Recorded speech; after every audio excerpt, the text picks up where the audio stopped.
Nottingham Forest have followed Everton in being charged by the Premier League with breaching financial fair play regulations and may face a devastating points deduction as a result. However, there's still no word on when punishment may be handed down to Manchester City over a year after they were charged with the largest amount of financial breaches to date.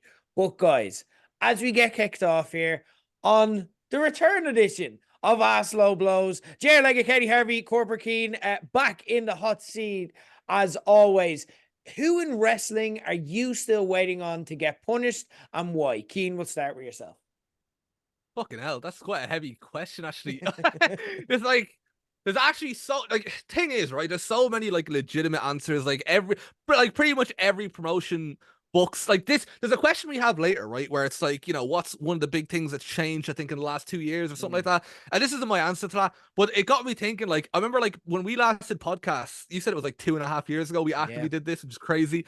But I remember being like, oh my god, this promotion book this person, that promotion book that person. Whereas now I'm in the camp of like, I've just given up. Like, wrestling's just always going to be like that. So I'm not even like thinking like, oh, I want this person to whatever. I don't care. I'm going to be a childish answer, right? Because otherwise I'll be here all day. Right. The bloodline, because they've interfered, right, in every single one of Roman Reigns' matches, almost every single one over the duration of his title run, right? They like, when I say they ruin the matches, I don't mean like, oh, because the unfair person wins. I mean, it just gets boring, because like the promos, the stories are all great, but the matches tend to fall flat because you're sitting there waiting for the interference, and when it finally happens, it's like, all right, he wins again by interference. Think of it like this, yeah? Imagine Solo and Jimmy Uso get banished to NXT, right?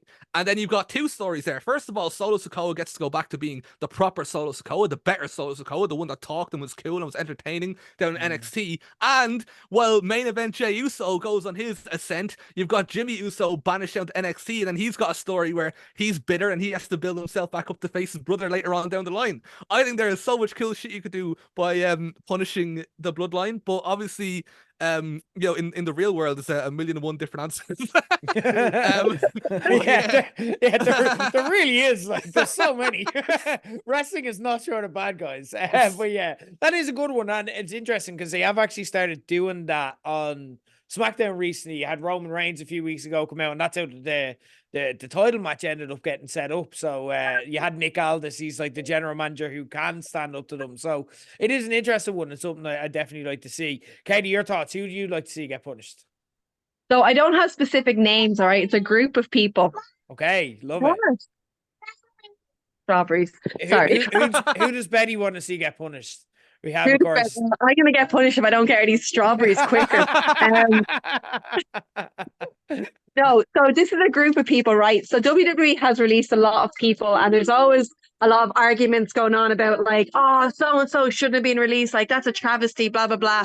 So I would like to punish the creative team, the people in charge who released the greatest travesty of what I think in WWE's entire tenure. And that was whoever decided to release Christy Hemme, because I still maintain to this day that Christy Hemme was a star in waiting for WWE, and that they did not use her the way she should have been used. She's the only person, well, not the only person, because Maurice, she had genuine charisma and talent coming out of the Diva Search, and she could have been a massive star for them. Go on, but then what? Go on, Kate. I'm getting hyped up for Christy Hemme. Yeah, I'm actually like, you've got me on Team Christy Hemme though. It's not something I've ever thought about ever, but you know what I mean. You're getting me like hyped up. Christy Hemme, right? I'm really good at multitasking now, ranting and unwrapping biscuits. Right. Christy Hemme, like, she genuinely, I don't know if she had interest in wrestling when she entered the Diva Search, but she genuinely came out of the Diva Search with an interest. She trained, she studied, and you can see that, because after she was released, she didn't just disappear back to whatever she was doing. She went to TNA and she had a really successful 10-year career. So she obviously loves the wrestling. And I just hate when like people were plucked off the street who maybe, they wanted to mold into wrestlers, and then you can tell they don't give a fuck, but she ended up giving a fuck, and they just released her when she had so much potential. She was unlike anyone else they had on the roster, and she was like, had the potential to be very good, but they just gave up caring because they just had this mill of models coming through. So I would like to blame the creative team. I'd like them punished for letting Christy Hemme go. Okay, interesting. To be fair, with the amount like WWE cycles through creative people and stuff like that as well, they probably have been sacked. Some have probably been rehired and stuff like that as well. So you wouldn't know. What I love about Christy Hemme is, and this is like kind of proof for what you're saying, is she later and I think we can all agree she went away and proved you right. Like she made a huge star for herself and took over the rest of the world. Not many joke, but like obviously she went away to TNA, and in Impact she was on the creative team. And like she not only wants to wrestle, she wants to book, she wants to be creative. So yeah, there obviously was a lot of grow there for wrestling, and yeah, maybe we'll look back on that as one of the secret things.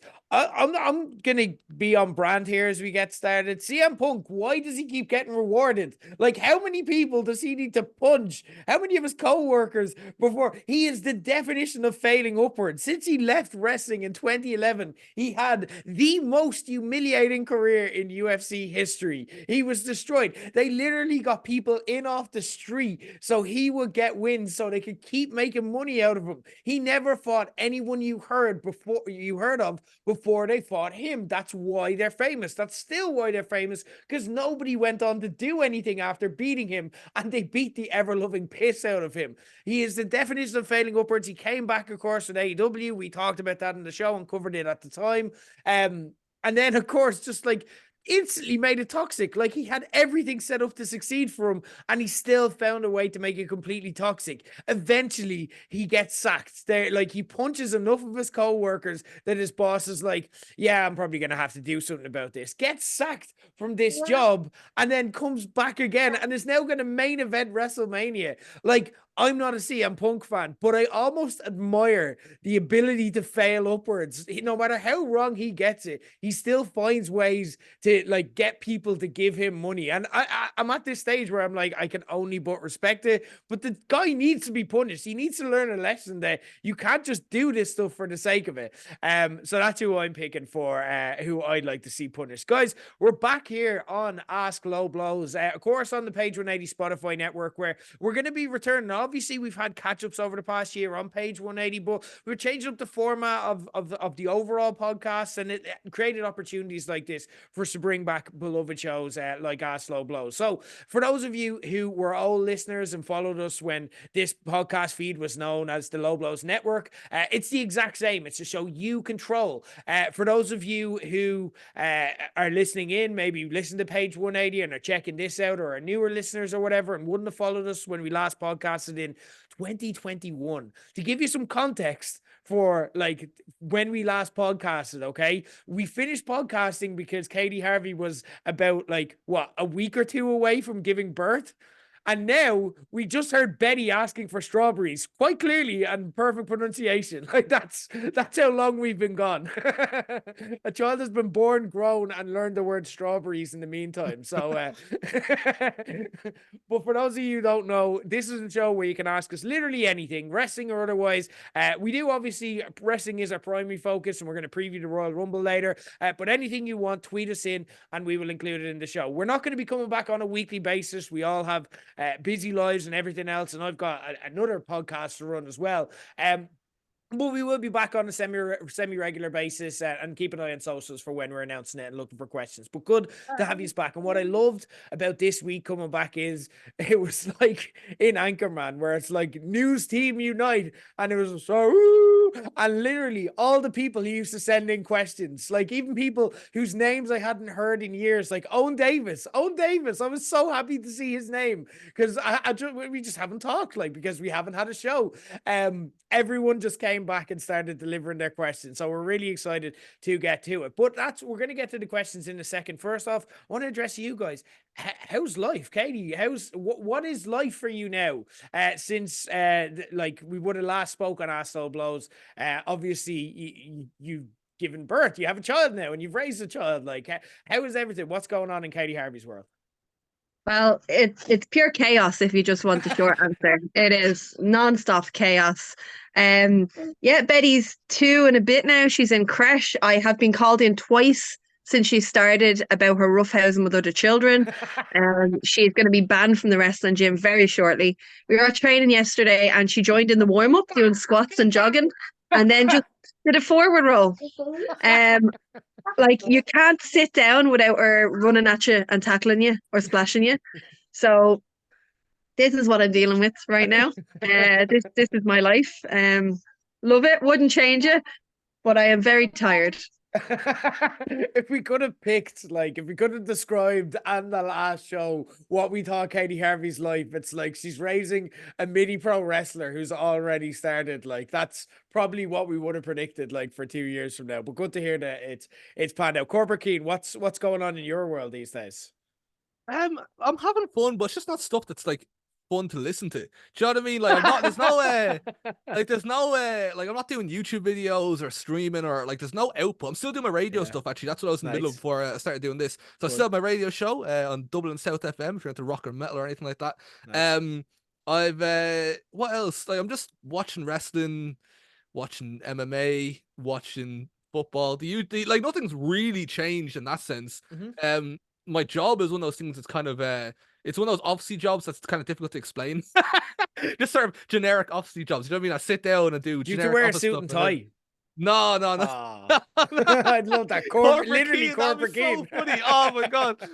I did wear a shirt with buttons on it my first day because I was like, what if I go in and it's like and it's like like a suity type, because I didn't know. I was like, what if I walk in, they're all wearing suits and then I'm not wearing a suit, but then like what if I'm wearing a suit and they're not wearing it? You know what I mean? So I was like I need to find a middle ground where it's like I'm kind of like I'm there but not fully there. You know what I mean? And then I walked in, I was like, oh no, you can just wear what you want here. All right, cool. So yeah, no, it's grand. Like I'm kind of I still the job basically means I can still edit shows and stuff, so I still do that. Obviously I do Nice. commentary as well, still doing like Cork and Fight Factory, that sort of thing. So just the usual. I don't think anything major has changed since, like, I feel like the gap between 2019 and 2021 was a much bigger change than like 2021 to now. Like a lot of it is pretty much the same. Yeah. But yeah.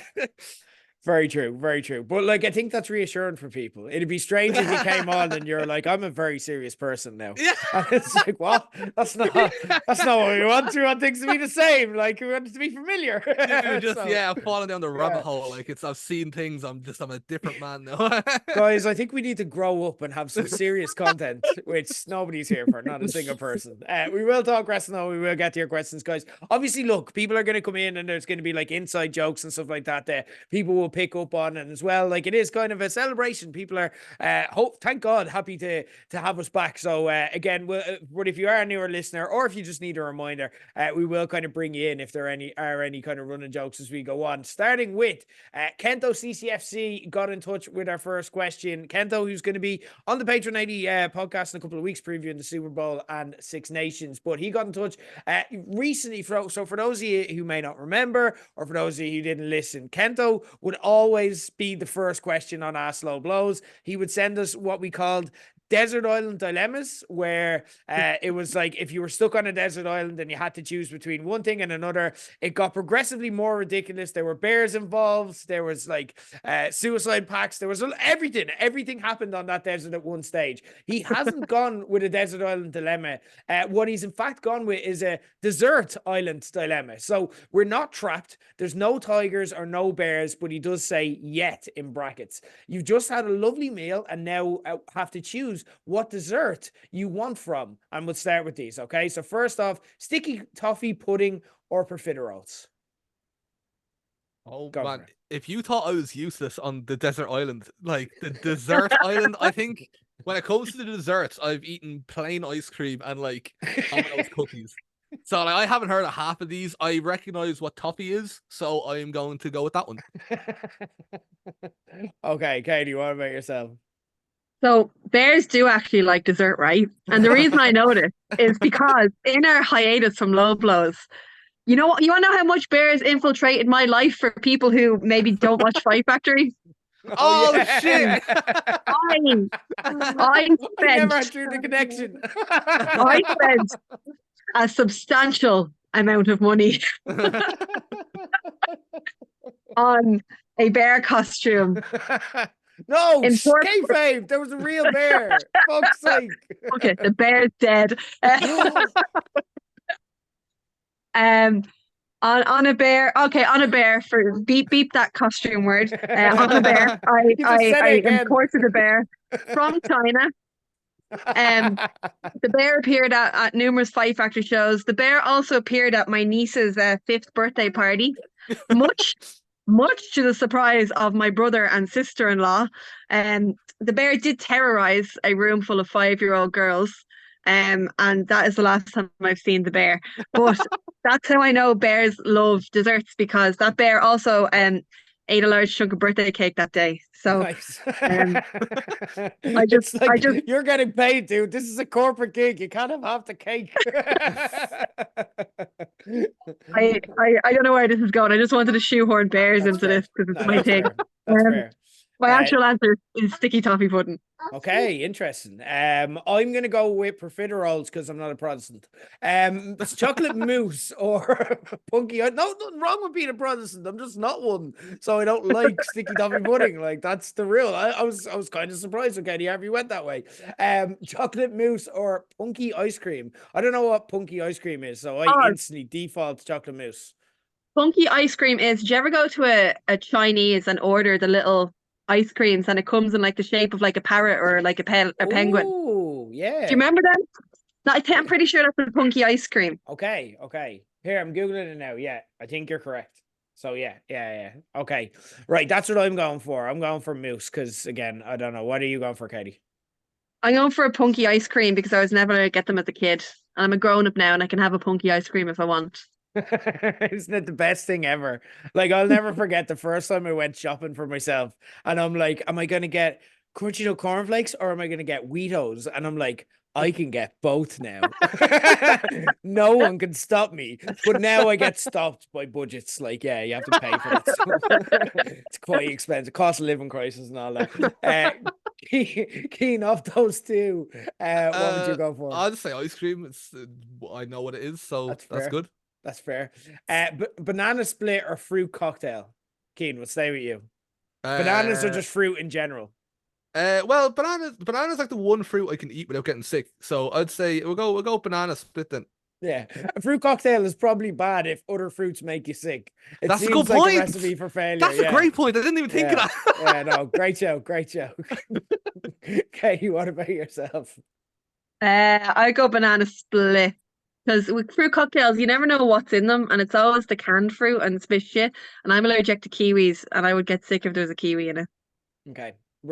You forget sometimes that we're big wrestling nerds and we have to decide on what food we can have by what'll make us sick and not. I'm gonna go banana split again. You just know what you're getting. I'm not a big like fruit like dessert based person. So yeah, a banana split is just like I'd eat banana, so it's not the end of the world. Millionaire shortbread or strawberry cheesecake. Katie, we'll start with you. They both give me the dessert tick. Really? Yeah, I hate cheesecake. Hate it so much. I don't know, the consistency, the smell, just touching it, can't do it. So maybe millionaire shortbread, but I also wouldn't eat that. Okay, Keen, of the two, what Well, sounds nicer? Well, I love shortbread biscuits. I love you know, like the fucking well, that's what they're called, shortbread biscuits. Yeah, they're class. So I'm gonna go with that and assume it's something similar. Keen, I think you're selling yourself short here. Like you haven't had. I don't think you've been lost on any one question. You've had an answer for everything. I just go based off the sounds. He just like pure ASMR boys. I'm gonna go millionaire shortbread as well. Again, not a big fruit dessert person. Keen, you can definitely answer the next one. So French fries, otherwise known as chips, American Kento, dipped in milkshake or a McFlurry of your choice. Keen, I feel like you feel quite strongly about this. Oh, you can't dip your chips into milkshake. That's two different types of foods. You know what I mean? You can't. That's like having wheat mix covered in fucking beans. You know what I mean? You just don't do. Some foods are just aren't destined to cross. You know what I mean? So yeah. I'm gonna go to McFlurry. I don't actually know what. I have had a McFlurry before years ago, but I never eat them. I'm gonna go with the McFlurry. Smarty McFlurry, is that a thing? Yeah. Seems like it would be. Yeah, we'll go with that then. Very brand loyal, obviously. Your team Burger King. So yeah. Are you still or what? Has that changed? Oh, yeah, that's something that's changed a lot. What? Yeah. No, I don't like change. No, That's why I brought still this love it. I back. still love it. I still Because love I it. want it still to love be the same as it was.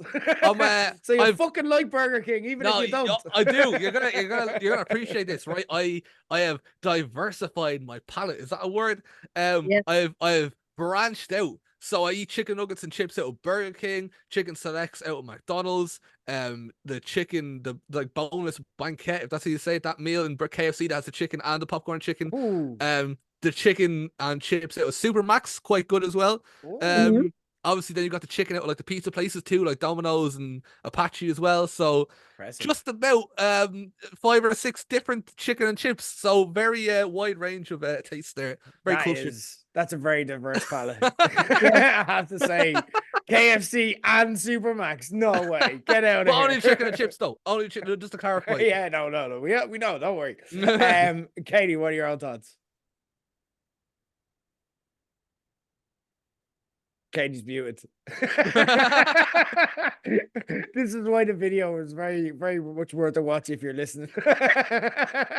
You got to see confused, muted Katie there for a second. Someone tried to call me because off air we were talking about my issues with technology, and it muted my phone, and then I was very confused. But what we saw there was the face of you looking confused by the call, and you're being like, "Why are you calling me for?" But it's all a video. Yeah, what was said in my muted absence? It was French fries dipped in milkshake or McFlurry of your choice. I'm going to discuss Keen and say French fries dipped in milkshake, but specifically McDonald's fries in a McDonald's milkshake. Okay. Have you not had it? Like, yeah, no, I have dipped French fries before. And I think McDonald's would probably be the best. You wouldn't want to dip a chipper chip. Like, that's No, just no. psychopath behavior. Like, but you dip a McDonald's chip because it's like it's half wood anyway. Like, it is a good dipping chip. I don't mind dipping stuff, but if I'm gonna choose a dessert, like I'm not gonna choose that as my dessert. So I'm gonna go with McFlurry. I'll probably go with cabbage cream egg. Oh, I love a cabbage cream egg. It's coming up to Easter now in a couple of months, so yeah, I'm gonna be getting back into that. Fudge cake or carrot cake? Katie, your own thoughts. Oh, carrot cake. That's top of the pops. That's top of the list for me. Really? Specifically Brazilian carrot cake. Okay. It's unreal. They make it differently to Irish carrot cake. It's I don't know how they make it yellow, and then it's got like condensed milk and chocolate spread on top of it. Oh my God, it's unreal. Find a Brazilian cafe, get Brazilian carrot cake. Okay, interesting. Good recommendation. Keen, what are your own thoughts? I hate carrots and I like Cadbury fudges quite a lot, actually, more than the average person, believe it or not. So I'm gonna go with the fudge cake. Like, what? How much does the average person like Cadbury's fudges? Like, Hate them. They get the most disrespected bar in the entire hero collection. People shit on fudges, Really? like left, right, and yeah. It's considered by some to be the bounty of the Cadbury world, which I don't agree with. No. But I love fudges. I'll defend them to the death. Yeah.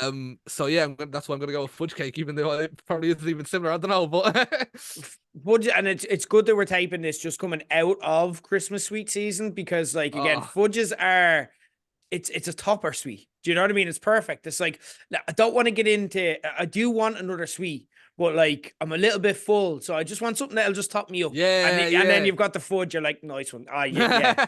Or if you get it in the, like, you know, if you have like a selection box and you've had the crunchy and you're like, right, okay, that was nice and substantial, but like there's room for a little more than you have your Cadbury's fudge. You're like, yeah, that's grand, and it's guilt free, because like I don't know, like it probably does have a lot of calories, but I tell myself it doesn't, so it's guilt free because it feels light. I'm gonna go fudge cake. I love fudge cake, so yeah, that's it for me. Tiramisu or pavlova? Keen, do you know what these are? No. Wait, what? Say them again. Tiramisu or pavlova? No. I'm trying to find the tiniest reason to pick one or the other. How about the two of you give your opinions, right? Do you want me to read out I'll read out the descriptions here. I've Googled them for you. Okay, so I'll read out the descriptions and you can get, what would you choose if you saw this on the menu? Tiramisu is a coffee flavored Italian dessert. It's a mixture. It's made of lady fingers dipped in coffee, not actual fingers of ladies, like, by the way, layered fingers, with what fingers, like finger. They're not actual fingers. I don't know what that means. I'm reading it out, if I'm being honest. I'm not a baker. Layered with whipped mixture of eggs, sugar, and mascarpone, flavored with cocoa. The recipe has been adapted into many varieties of cakes and other dessert. Versus pavlova, which is a meringue-based dessert, originated in either Australia or New Zealand in the early 20th century. If you don't know, you're just saying stuff. It was named after the Russian ballerina Anna Pavlova, unsurprisingly, her second name. Taking the form of a cake-like circular block of baked meringue, pavlova has a crisp crust and a soft, light inside. Yeah, they both sound awful. I'll go with the first one. Okay, fair enough. I like. Okay, go for it, Katie. What are your own thoughts? I love pavlova so much that it's my birthday dessert every single year. Nice. Okay, that's a very easy one for you then. Okay, fair enough. I'm gonna go tiramisu. Because again, fruit-based desserts, not a fan, and you have to have fruit with pavlova. That's kind of the point. Otherwise it's just meringue, which is nice in itself. Don't get me wrong. I'd have like if someone had pavlova left on their cake and they're like, "Here, do you want that?" I'd have a spoonful of it, like, but yeah, no, otherwise no. Tiramisu for me. Last one, we have apple crumble or jelly and ice cream, the old traditional. Katie, we'll start with yourself. Jelly and ice cream. Mm-hmm. Simple, nice. Yeah. Can't go wrong. Undefeated. It's like the Undertaker at WrestleMania. Keen, what's yours? Apple crumble or jelly and ice cream? When I was a kid, right, I was in I used to go to this like creche when I was like, I don't know, I was like junior. They had like an after school thing for like junior infants, whatever, yeah. And they used to hate me, right, because of like, you know, the way like the diet I have now is still what I would have had back then, and I couldn't stand it. They had like these apples and oranges, and I was like, no, I'm all right, thanks. Do you know what I mean? And I'd be like, no, you're not all right. And they tried feed me fruit. So to this day, that's why, like, that's probably one of the reasons why I hate fruit, right? But I remember I had to try the oranges and the apples. And the oranges, I was like, I don't like this, but at least it's like somewhat, I can understand why other people might eat it. Apple was genuinely the most, despite loving apple juice, this was the most disgusting, fucking horrible, like, I hate apples and tomatoes are for me the worst food ever. So I am gonna go with whatever the alternative is. In this case, it's jelly and ice cream. I like ice cream, so I'll go with that. Okay, I'm going to complete the sweep for jelly and ice cream. I don't know why, but I had a feeling you'd have a jelly and ice cream based story, but you have an apple crumble based story, so there we go. They weren't force feeding me apple crumble, I don't think. I think that's something different. But yeah. There we go. Thank you, Kento. Looking forward to more. Maybe part 2, there will be bears, or maybe there won't be. See what you think. Wolf of the Bird, Jay gets on and says, about time, fire emoji. Favorite pay-per-view or PLE theme song? For the record, we're an old school show here at Ask Low Blows, and I refuse to acknowledge the term freemium live event or PLE. They're always pay-per-views. Personally, Jay loved Control being linked to Survivor Series 2001 until they removed it on the network, and a shout out to the 2010s Flow Rida periods. So favorite pay-per-view songs. Katie, we'll start with yourself. Is there anything coming to mind? Or Keen, we'll start with yourself.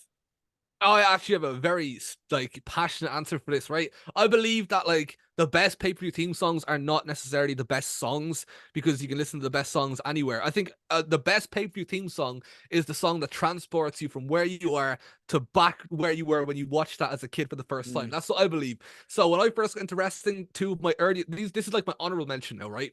The two earliest DVDs that I had that got me into wrestling was the Royal Rumble 04, which had a theme song, Puddle of Mud, Nothing Left to Lose, Nice. and Bad Blood 2003, which had Trapped with Headstrong. So those two are my honorable mentions, absolute bangers. But the one song that I remember being like, as in I remember when the pay-per-view was like, we were on the run up to this pay-per-view and the song was being played and they had music videos for it. And whenever like I'd go into a friend's house and they had Sky Sports, I'd always get a glimpse of it, or if they had a dodgy box, you know what I mean? Get a glimpse of the fucking pay-per-view or whatever. And when I hear the song, even to this day, like if I'm down or sad about something, and this song comes on my Spotify, that lift it gives me, like, oh, it just takes me straight back. Best song ever, Saliva, ladies and gentlemen, WrestleMania 23. I will fucking die for that song. That is the best song ever. Yeah, I love it. It's a banger. It's a banger. It was also a great the World Darts used it for the World Darts Championship one year. And it was like, yeah. And like you almost forget that you're watching montages of people doing the same thing, just throwing darts at the board. Where you're like, throw those darts. It's really good. Yeah, no, absolute banger. Love it. Katie, what comes to mind for yourself? You know, I'm useless at remembering when things happened in wrestling, right? Yeah. But kind of like Keane, I do remember this song because it kind of transports me to like a fun time. WrestleMania 2017, Tiny Tempa, Written in the Stars. I was The expecting ma- you to say some years ago. no, no, no. The main event was The Miz versus John Cena Oh my with The god. Rock coming in at the end. And I was like, I still am the biggest Miz fan. So seeing him in the main event of WrestleMania, I remember watching it in a friend's house. I mean, being absolutely in tatters by the end of WrestleMania. And it's just like, you know, just watching it with your mates, and it's a good time. I just feel like it was a song that suited the moment, you know, like the lyrics, you didn't think The Rock was coming back, like it was, yeah, it just always sticks with me, that one. How is that Nice. your happy WrestleMania? That's like, I don't think anybody else would have like Yeah, the Miz versus it's Cena. notably Like... considered by many the worst WrestleMania of all time. But like, No, no, no, no, you don't understand. The Miz had a cool video package, and I was his #1 fan. yeah, the know. video for that as well, though, I'll never forget. It was the best part about that show. I think it was "Hate Me Now" by Puff Daddy they used for that, like just the match specific one. Like, Yeah, yeah. yeah, it was very, very good. So no, that's an interesting one. I didn't expect Tiny Temper to turn up in this, but there you go. I'm a real old school person for this. Again, I did like DJ sets and stuff like that around like wrestling theme songs and stuff like that. But at the end of the day, I go with the classics. 2001, 2002. Control obviously is very much in the mix. You've called that out, Jay. Again, I totally agree with your frustration that it's not available on the network. So sometimes I will just go back. But do you know what's funny about Control, right? The way they edited that, because I remember like it made me a huge Puddle of Mud fan as a result, and then I went out and got the album that they had. But the way WWE edited that video was very clever, because if you've ever listened to the song Control, it's absolutely filthy. And it's like, oh yeah, I know the song. Yeah, and yeah, it's yeah. like, I won't get into it because look, Betty's, I'll keep Betty's ears safe. Don't worry. But like, well, yeah, like it's absolutely filthy, and you're like, how is this about? Like, you're listening to the song, and you're like, how is this about a Survivor Series match? Like, what's going on? Like, but yeah, it is an absolute banger, and the video is great. The ones I think as well, 2000, 2001, 2002, year 2000, SummerSlam, Let the Bodies Hit the Floor. Actually, I think it was 2001 during the Invasion album, absolute banger. 2002 WrestleMania song, another Saliva song. They are great with them. Superstar, I loved it. I remember one time, because for those who don't know, when we did Low Blows, we had for a couple of years the Low Blows band, where we used to play gigs before parties, and we do like wrestling theme song gigs. It was amazing crack, one of the most fun experiences I've ever had. But one time, like, and everyone who was involved, like, it was a project of people who grew up like playing these songs on their instruments, like in their own spare time, and never thinking they could actually put this together to contribute for something meaningful. So we all had this amount of useless knowledge. And then I remember one time, Tristan Carroll ended up playing Superstar by Saliva, and he's just kind of riffing to himself. And then I was like, I know every word to this. I'm like, now has come the day did I take the lead. And it was like, we just went whole way through, and then everyone just started joining in, and we all knew the song off by heart, and it was amazing. It's an absolute banger. But there's an obvious #1 here, but it's #1 for a reason. It's my favorite match of all time, and the promo videos are iconic. It changed the way that sports, if you look at the way, like we talked about darts kind of stealing wrestling stuff, but when you look at even the likes of UFC, and you look at the likes of NFL and stuff like that, wrestling led the way in these video packages, and it started with this one that really changed the game. No one will be surprised to hear it. It's The Rock against Stone Cold, WrestleMania 17. It's My Way by Limp Bizkit. Absolutely phenomenal. Every single week of the feud that it went on, they added to the video package. They went a little bit longer in the video package to add in whatever had happened on Raw that week. It is a phenomenal theme song. So they're the ones for me. Pop Cult Pod, Tom Pott got onto us and said, welcome back. Thanks, Tom. Is there any obscure or specific topics you wish you got asked about for Ask Low Blows that never comes up? Pretty much anything for the past 2.5 years, Tom. We haven't got asked a question since 2021. So, but guys, in general, what are the type of questions that you like to get to inform people for the future? Keen, let's start with yourself.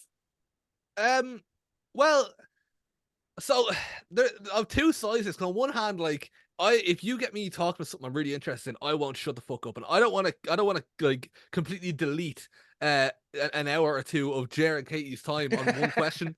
But in saying that, Irish MMA prospects I can talk about forever. The Irish national team, like what my starting 11 would be for the Irish team, or who I think should be put into the squads, that sort of thing. I'll talk about forever.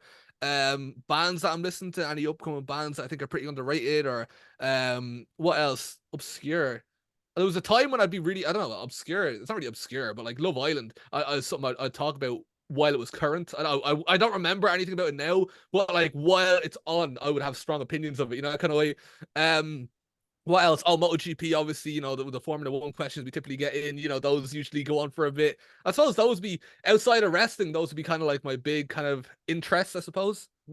Okay, good stuff. Katie, what are the kind of questions that you either, what were your favorite type of questions, or what questions did we never get asked that you'd like to get asked, to kind of direct anyone looking to tweet us in questions going forward? I used to love just the absolute out of the box questions. Just the madder the better, you know, to spark conversation. Because when you're doing a question show like once a week, you know, it's just good to see how other people's brains work. And have it spark a discussion that you don't know where it's going to go. But as for things maybe we never got asked, and I know this is not the audience for them because it was primarily a wrestling based audience. I love talking about red carpet fashion. This has been my season. This period of time right now with the Emmys, the Oscars, the SAG Awards, the BAFTAs, like that is my jam. Like I will sit there on TikTok and watch recap videos and analyze and give scores out of 10. I love the morning after red carpet, making a coffee, sitting there and dissecting the fashion. And then it's all topped off by the Met Ball at the start of May. I love discussing the theme. I love seeing who's invited. I love seeing like, you know, how closely they related to the team. Were they a coward?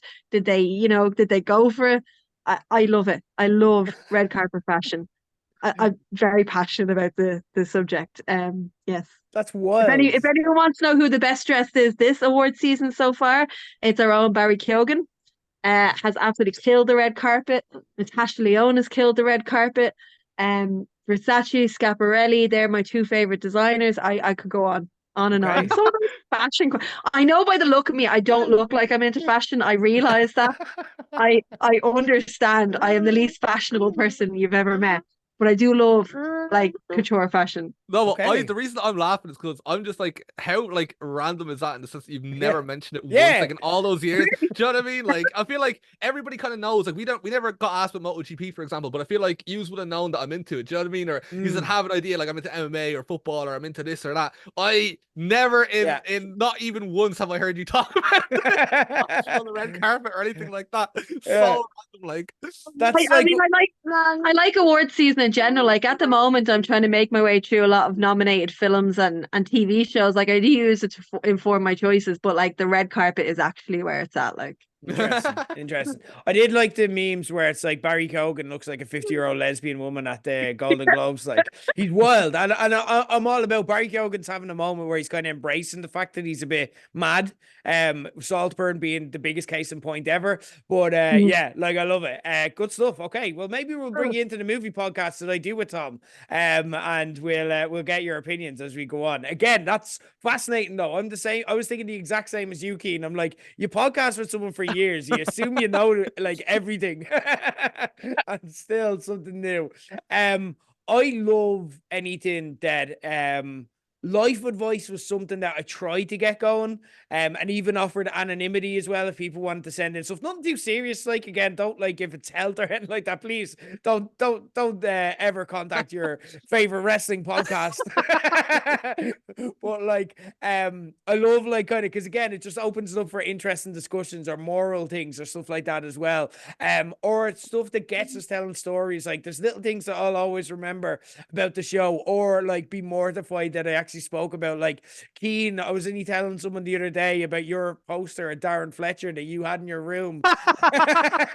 That's still up there. I'm It's looking at it still right now. there. It's still there.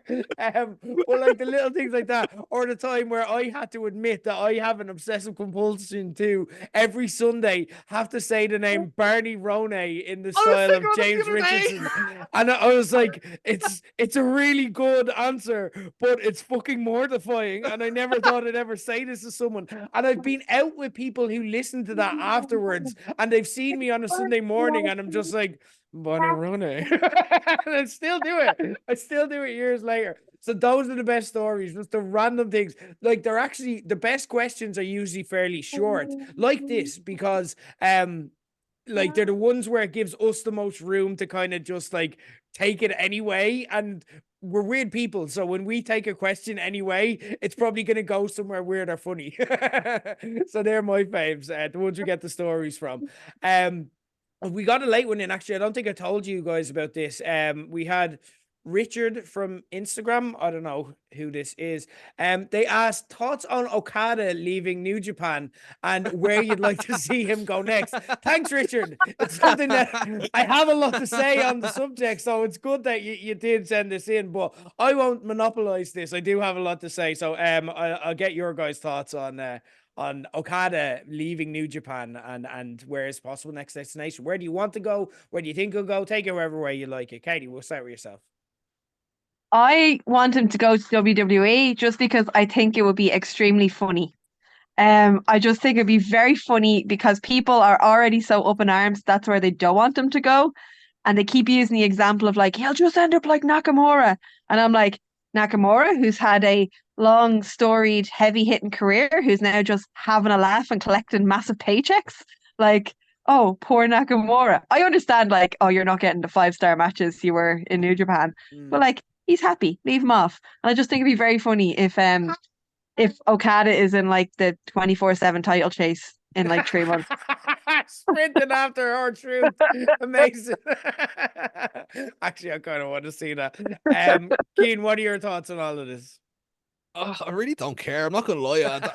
I knew you For would. me, like, for me, I'm unlike Katie. Like, I've no kind of like, I'm not like, oh, I hope the rest of it's happy. I'd much rather like see a product that I'm happy with. Like, it's my fucking time that I'm investing Yeah. into the show. So their happiness is barely relevant to me. But at the same time, would it be a like? See, the thing is though, like, I feel like people point out Nakamura, right, and Tozawa and all that, but you have to remember that when they joined WWE, it was a very different company. You know what I mean? It's a company that's changed a lot in the last few months. I wouldn't be surprised if Okada went to WWE that he like. I would expect him to be taken seriously. Do you know that kind of way? I think it's more likely he ends up in AEW. But I don't know. I know nothing about this. I'm not even going to pretend I know anything about Okada, right?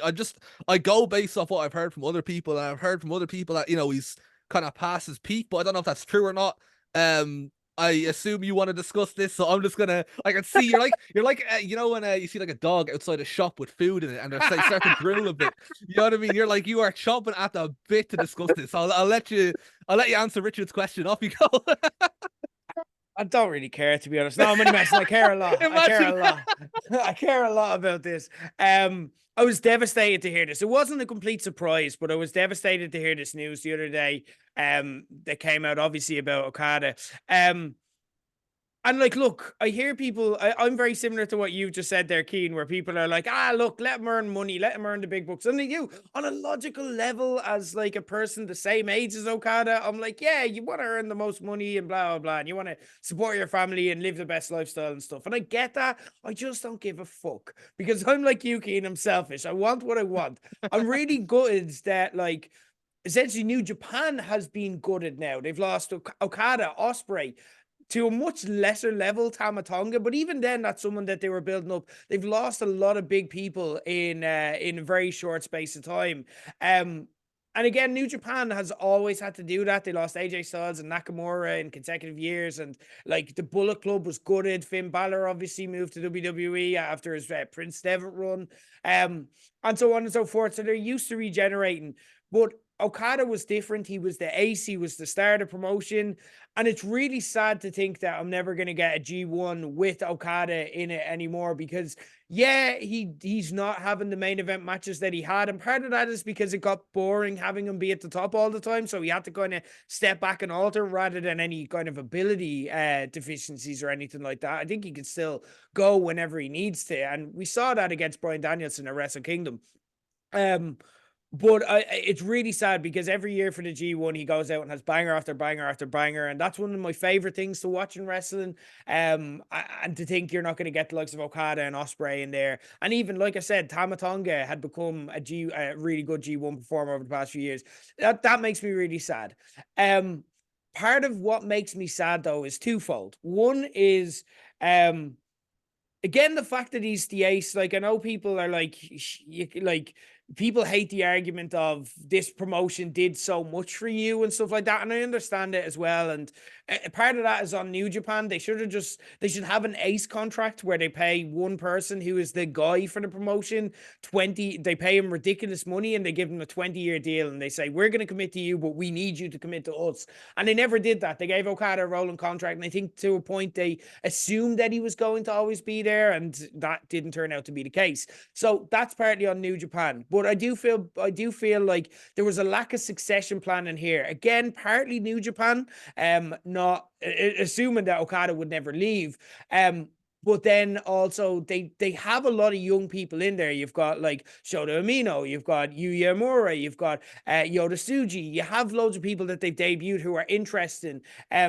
But Okada never gave back. He never laid down for any of them. I feel like if he was thinking about leaving, he should have turned around like last June or July and had a quiet word with his best mate Gedo, who gave him all of this and said, hey, I'm just considering my options when it comes to the contract. So while I'm here, put some guys over me, have them get big wins. We can make it a storyline arc where I've lost my way or something like that as well. But that makes them the stars as well because New Japan have done so much for him. And had that happened, because so many people passed the torch on to him to make him the ace, I think I'd feel a little bit better about it because I'm like, well, like, yeah, he's passed the torch, but now all we're left to feel is a vacuum. Like, Ospreay and Okada like their last matches, like Ospreay's last singles match was against Okada.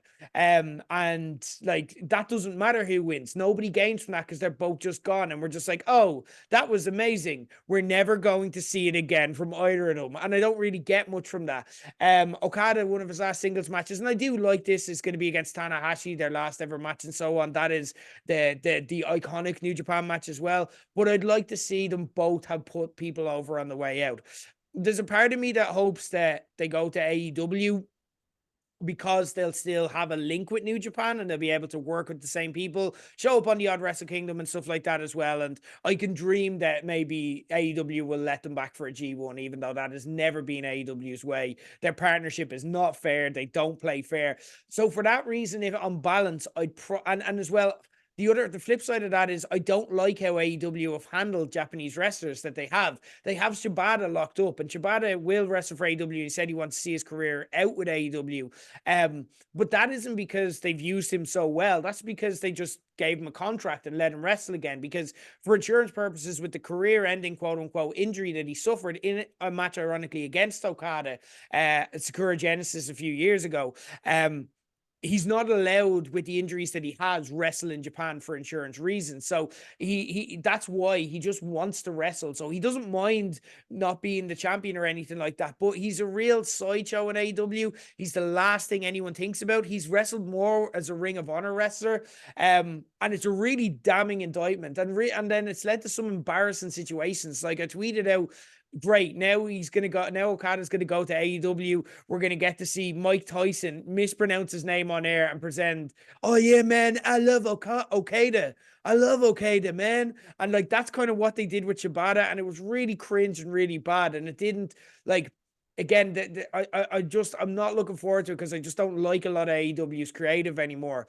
for that reason, I probably would prefer to see him in WWE for 2 reasons. One, it'd be fucking cool if he came out in the Royal Rumble. Like, it'd just be an Oh. amazing pop. Like, and it's Oh, on the table. shit. It's on the table. It could actually Oh, I happen. never thought of that. Yeah, it'd be fucking amazing. Like AJ Styles when he came out, like that time where we're just like, holy fucking shit, it's happening. Oh, That'd you've be actually amazing. slayed me. You've actually Yeah. slayed me with that. I'm not gonna lie. And also kind of what was said already about WWE not being the same like comedy company that it was under Vince McMahon. They know how to treat wrestlers now because they have a wrestler running it in Triple H and the creative. They have a wrestler who I believe is a fan of New Japan and a fan of Okada. And they've like, again, the courting process that they've spoken about sounds very similar to what they've tried with Cody Rhodes. And look, they've made good on their commitment to Cody Rhodes. No one can ever say they didn't.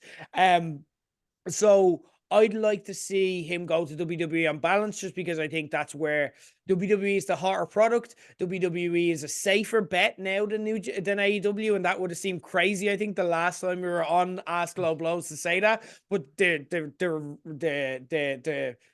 content and quality of wrestling is just, the dynamics have just completely flipped now. AEW is a bit of a shit show. I don't think their track record says that they'd handle them well. You know, Tony Khan would get a hug off him, and that'd be weird. Like, that'd be all that he'd kind of get in AEW, but he would still be able to wrestle in New Japan. Overall, I'm gutted. But I'd like to thank Richard for being very considerate and sending in that question because I did have a lot to discuss on it. Owen Davis got onto us and said, quick round, and we'll do quick fire for the blowies of 2023. Wrestler of the year. Keane, we'll start with yourself. Gunther, 100% solid. But Ooh. now I will say, I didn't like look through all the wrestlers and like break this down and decide. And this is just off the top of my head. Quick fire. But Gunther, you know what I mean? Fucking solidified himself on the biggest stage as the best wrestler in the world. Love him. You're all good. Go with your gut. It's a quick fire round, so go with your gut. That's no problem. It probably gets more interesting answers. Katie, who would be your wrestler of the year last year? Becky Lynch put over so many people. Big feud with Trish. Rebuilt the NXT women's division, like just unreal all year. Love it. A very interesting show, but I think that's justifiable. I'm going to go Will Ospreay. The 2 Omega matches had an amazing G1. He was in the semi-finals, and then he had Wembley as well, and he was a key player in that too. Match of the year. What match stands out for you, Katie? We'll start with you this time. Okay, I can't believe I'm saying this, but Drew McIntyre was involved. And it's Drew McIntyre, Sheamus, and Gunther from WrestleMania. Yeah, great match. It's my second choice. Oh, because Bad Bunny still has my heart. Bad Bunny and Damian Priest at the Puerto Rico show. Oh, great show. It's 2 the great only- matches. It's the only match I went back and watched more than once this year. Nice. Okay, that's a great show. Keane, what's coming to mind for you? I wonder if you'll change, especially Katie. Like, I wonder if you'll change your answer when you hear mine. The Sabres of Destiny versus LJ and Fabio. When that match, that's the only match I think that's happened post like pandemic where I've kind of gone home after the show like, holy fuck, you know what I mean? Like that. And if you were somebody who was on that journey from like when the Saviors started at the beginning of 2022 to like them being heels and knowing how hard like they work, especially, and like then hearing that payoff and the crowd are like turning and cheering them, it was so cool to hear it. No, that is one of my favorite matches ever. Actually, that is like easily match of the year for me. Okay. And a quick plug that will be available online next week. We just uploaded the Fresh Life show tonight, which has the singles matches that lead to that. Oh yeah, there you go. Fight Factory Pro Wrestling on YouTube, guys. And as well as that being a plug, that was a little nudge to Keane. It's like, edit it now. No. Keane's not the problem. I am. I agree. Actually, that's funny. We agree on these things. Great match though, amazing, an absolute masterpiece. Again, like long-term storytelling. So well done. Everyone absolutely nailed it. For me, match of the year was Omega against Ospreay from Wrestle Kingdom. You could throw in their Forbidden Door match as well. Equally fantastic. For me, I just felt Wrestle Kingdom felt a bit more pure. It was a bit more story-based, whereas like I felt Forbidden Door was on equal par with it. But the only reason I'm citing it is because they use extreme spots to kind of raise the stakes rather than the story based of the Wrestle Kingdom side. And it was still really intense, the Wrestle Kingdom match too. Pay-per-view of the year. Keane, we'll start with you this time. The AEW show in London was like, I don't care about like objectively this is the best or that's the best. Just as an experience, that was the best weekend of my fucking life. I absolutely loved every second of it, and getting to be there and be a part of it, and going into like a wrestling city where there's like 80,000 wrestling fans. Like it's so surreal. And also, I'm somebody who hated like every second of MJF and Adam Cole from start to finish. That match I actually loved. That was the only it was the only part of that whole storyline that I actually enjoyed. And the show I thought was actually like really fun. I had a lot of fun at that. Getting to see Punk versus Joe, getting to see like it was just so fucking cool and surreal. That's one of my favorite pay-per-views and one of my favorite experiences ever. Yeah, I'm gonna +1 that. I had that down. I think probably WrestleMania nights 1 and 2. The WrestleMania was incredible this year. Like you talk about, the first one, at the first night you had like so many good matches. Like again, you had like what was the Seth Rollins against Logan Paul. You had the main event as well. Kevin Owens and Sami Zayn against the Usos. Everything kind of hit on night 1, and then they went out and outdid it in night 2 because you had the 3-way that Katie spoke about, and then you had Cody against Roman. And I know the finish pissed off a lot of people, but that match in itself was an absolute masterpiece and deserves to be talked about as a great match a lot more. And how much it got people invested in the finish was amazing. So like that was probably the best quote unquote pay-per-view in terms of pure wrestling quality. If I was watching all of them as a like unobjective participant on the TV. Backlash as well, like Katie, you spoke about it, they were Bad Bunny against Damian Priest just because the fans were so hot and just eager, and it was really like a great example of like when you take wrestling to places it hasn't been. But if we're going to talk about taking wrestling to places it hasn't been and kind of giving fans a new experience, All In just trumps it completely. Like they nailed every aspect of it. It was brilliant. It was a great experience to be there for. They got every aspect of it right. It felt like the series finale of good AEW, but it felt like a really good series finale. They absolutely nailed it, and they went out on that era of AEW. I felt went out on top. I feel like that's going to be like, this is a totally different subject, but the WrestleMania 17 of AEW, where like WrestleMania 17 was like wrestling was amazing, and then it peaked with the best show ever, and then it just started to dip a little bit from there, and never quite reached the heights again. So, but like it did peak, and they absolutely nailed that. So All In as well for me. Katie, your own thoughts? Oh yeah, All In for me, and Backlash is my number 2, and then my number 3 was Survivor Series. Just to mention, because as we mentioned, I just thought both War Games matches were really good. Yep. And it was a really easy watch, and it was a fun watch. Yep. Totally agree. They're all great shows. It was a great year for pay-per-views. Like the Royal Rumble, like, do you remember you had like Kevin Owens against Roman Reigns, and then Roman turned on Sami, and how all good all that was? Like that, like every month, and then the next month you had like Sami Zayn against Roman Reigns, and like how hot the crowd was for that. It's been a great year for pay-per-views. Storyline of the year. Okay, this is where we can get a bit creative. I'm probably going to get different, and I've got a very interesting one. So, Katie, I'll start with you for that. He's thrown me for a loop by mentioning a Fight Factory storyline, because I've just loved the Fresh Life and the Saviors all year. Okay. But, I'll go a WWE one. I actually really liked Becky and Trish Stratus. Fair. I enjoyed it the whole time. But my absolute favorite is probably just the Judgment Day this year. Yeah. Like not even one particular storyline. I just feel like everything they were involved in was really, really good. Like I feel like because I don't have time to watch Raw and SmackDown in its entirety, but I find myself constantly checking up what they've done on a show. Yeah. So probably just Judgment Day in general. They're absolute superstars. I agree. Keen, your own favorite. I'm not putting the Bloodline storyline in because I feel like a lot of what made it special was in 2022. Yeah. Like a lot of the best moments were from the year prior. Like even I was watching it earlier today. Do you remember the one where it was like Jey Uso was like, "I don't give a damn what the Tribal Chief says," and then Roman Reigns sticks his head up and everyone's like, "Oh yeah." There's so many like a lot of the stuff that made it cool was like the previous year, and then I feel like it's not that it didn't have any high points like this year as well, but I just had some issues with it. For me, one thing that I had zero issues with, and was absolutely surreal to see was the rise of LA Knight. You look at where he was at the start of this year and where he is now. It's like that change happened like obviously all last year. And as an Eli Drake mid-2010s TNA fan, that has to be top of my list. Do you know what I mean? That was incredible.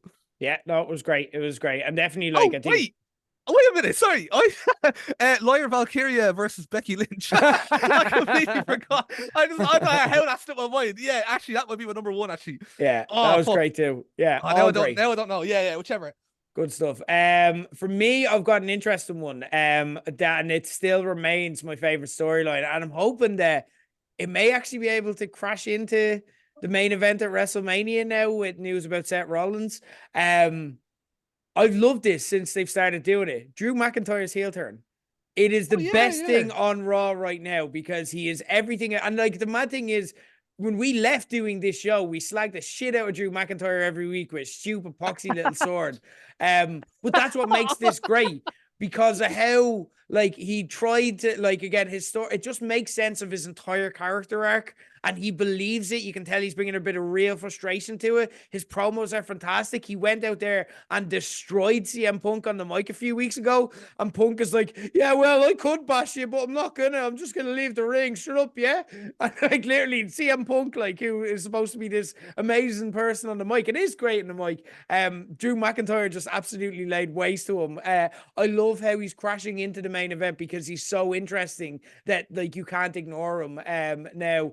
And like again, that all started kind of around October with the Jey Uso stuff. It was really good, very bloodline like storyline telling. In that like it was every week it was just a look or just a nudge, or does he trust him? Doesn't he trust him? Is he gonna learn? Is he gonna turn?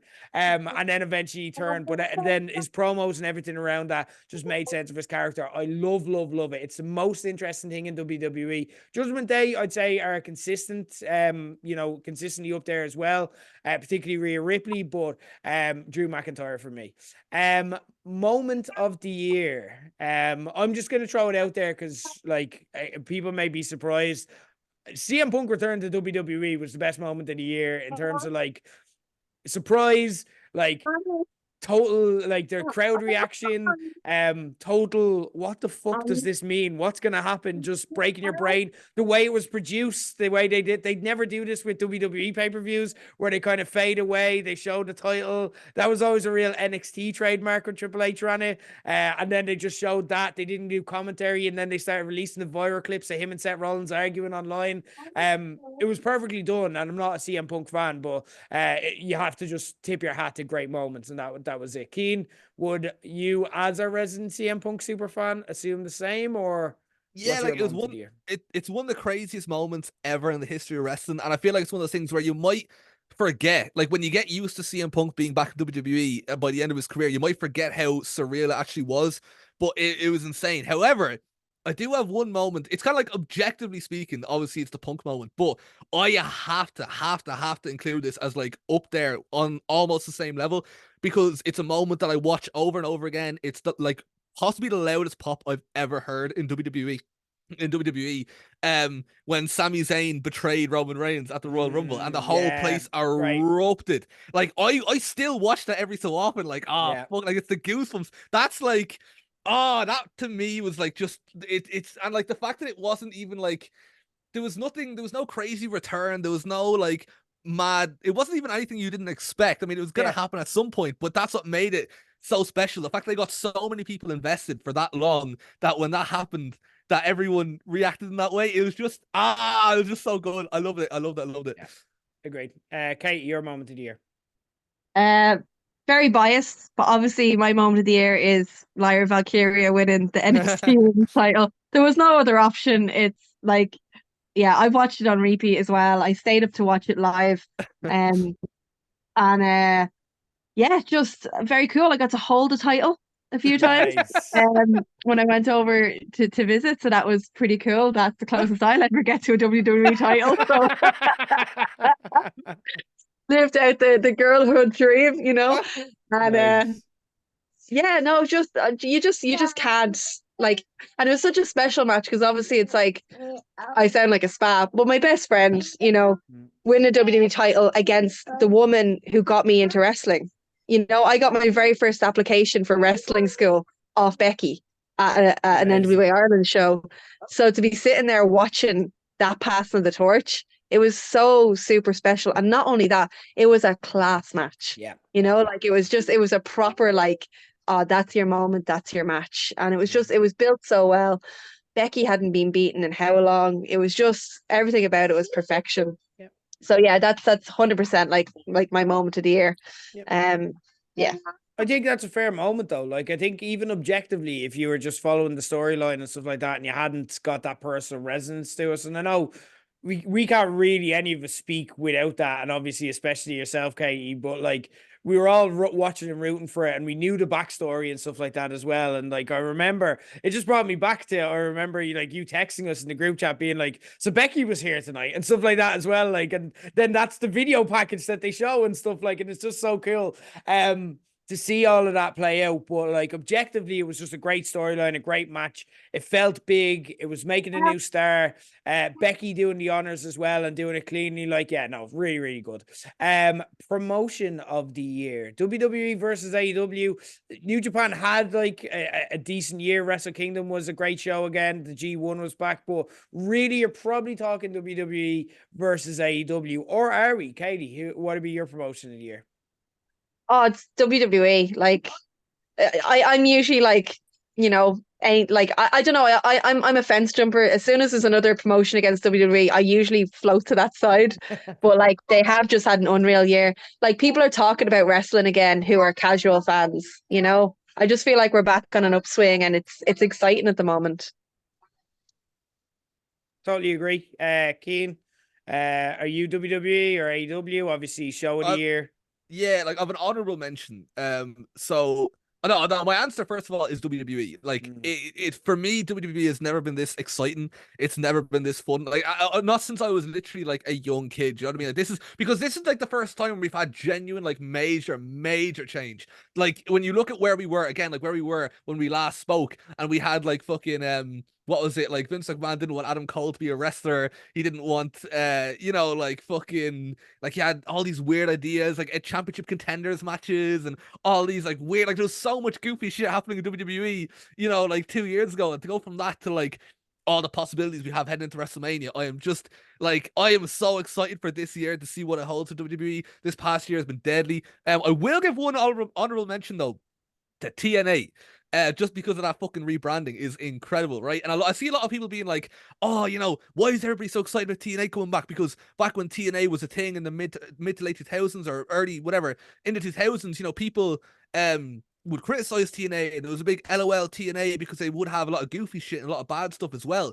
But what those people don't understand, right, is that don't get me wrong, like there's obviously people happy and excited for nostalgic reasons who would have also criticized TNA for its sort of weaknesses back in the 2000s as well. But a lot of the people, and I mean like a lot, because I'm talking about people who are like, for example, Will Ospreay, who had a match there with Josh Alexander, which by the way, that match is better than any weekly TV wrestling you're going to see anywhere else, right? If that's the level TNA is going to be operating at weekly this year. Oh my god. Anyway, I've heard that he was proper buzzing to be in like this part of like TNA, that he grew up with. And that's the thing. How old is Will Ospreay? And it's like mid to late 20s, something like that.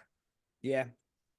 What people don't understand is there's a whole generation of adults, people my age in our 20s, who were kids when TNA Impact was a thing. You know what I mean? We watched it as kids and we were buzzing for it, as a child watching it on Bravo or Spike TV in the States. That like to bring that back, you're bringing back a whole wave of fans. You know what I mean? Like even the old song. Did you hear the song? They brought back Cross the Line. Oh my god! I'm giving TNA a full on chance this year because of their rebranding got me proper hype for it. Like and it also shows. It also like I feel like when you're watching a show where the people making it aren't into it, you can feel it. It translates to the viewer. There's fuck all care or love. Like when like 205 Live, for example, is in its dying days, or like a show like that is in its dying days, and you kind of know like the people behind it. I'm not having to go with the wrestlers, but just the creative and whatever else. They don't really give a shit. You can feel that. Whereas with TNA, it's like I feel watching this. Like when I'm watching Scott D'Amore, I'm like, I know this fella's buzzing for this. You know what I mean? Like I feel excited. It's like what's the word? Contagious enthusiasm, that kind of way. So yeah, I'm buzzing for TNA, but WWE still gets number one for me. Love it, love it. Yeah, it's been WWE's year. Keane has me now interested in TNA. I forgot how you did this. Like, I can just feel the time that I don't have evaporating because now I'm gonna have to watch some of that and check it out. But you have me interested. But yeah, it's been WWE's year. Wrestling is as hot now, maybe as it ever has been. You know what I mean? Because yeah, the ratings have been higher, but that was in a different era where there was less channels and less choice and so on. WWE's earning more money than they ever have. They sold the business this year. It didn't ruin wrestling. It's only made it better. It's a hot product. It's something that you don't have to ever feel guilty about watching now. It's something you're glad to introduce to people. Like this weekend, we've got the Royal Rumble. I'm bringing my girlfriend over. She's a non-wrestling fan, and I would proudly, I would dread doing that in the past. You know what I mean? I'd be like, it's fine. Like, it's a bit embarrassing, but don't worry. And you have to qualify it. I'm like, no, like Logan Paul's here. You know someone on the show. You're going to enjoy it. We'll explain the rest. And you'll actually have to crack. You'll have to crack watching it with, because there's a few of us going to watch it together. You have to crack watching it with us. And I'm just confident. And I know that that's going to work because that's the way it's been for the past year. They've absolutely nailed it. I have non-wrestling friends that were like, yeah, again, like never watched wrestling growing up. Hate, like, they don't give a shit, but they're like, oh, but I did see that stuff Logan Paul was doing. Like, that actually does look kind of cool. It's the first time I've ever seen a celebrity appearance in WWE actually do what they've always claimed that it does. You know what I mean? Where I'm actually witnessing firsthand people being like, oh, that actually looks deadly. I'm like, oh man, okay. Yeah, it is. It works. Like it just works exactly as advertised. Because, and what makes it work, I think, is he cares. Yeah, you know what I mean? He it, cares. So like, he's giving it socks. He's not like treating it like you'd see celebrities show up on Raw and they'd like give the worst punch ever, or Donald Trump attacking Vince McMahon, like just pathetic. And then it's embarrassing. So it actually, like, you don't want the extra people watching. But yeah, because he cares. But we're going to talk about Logan in a bit. Jimmy Malloy, someone else who's going to be watching the Rumble in my place on Saturday night, got onto us and asked if on Wednesday we wear pink, what are acceptable colors for the other weekdays? And Jimmy, I'm just gonna, like, I'm conscious of time here as well, so I'm just gonna give you a real quick answer here. Jimmy, you don't even go here, so stop. All right. By the way, New Mean Girls is actually a pretty fun movie. Like, if you're looking for something to watch and you like Mean Girls, this works. It is pretty fun. Jimmy, thank you for the question. Much appreciated as always. Dave Bandana got on to us and asked, I asked on your last show in the world of pro wrestling at the time, what in the world of pro wrestling at the time did you hope to see change by the time the show returned, if it did? So what I'd like to know now is how you feel about it as opposed to 2.5 years ago. And Dave, that is an amazing full circle question that is flawed in just one way. I can't remember what I said. Me neither. I can't. And it'd take me too long to go back and listen to it. But general thoughts about what's changed over the past 2.5 years, or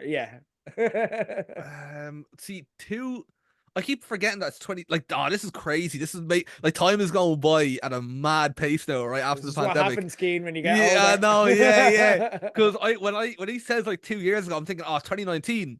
Whereas 2021 is kind of different. What I was gonna say initially was that, like, I feel like wrestling, it used to be that like American wrestling was kind of shite, but like European wrestling was unreal. I feel like those roles have kind of reversed a bit. Also, but I suppose we're going from 2021.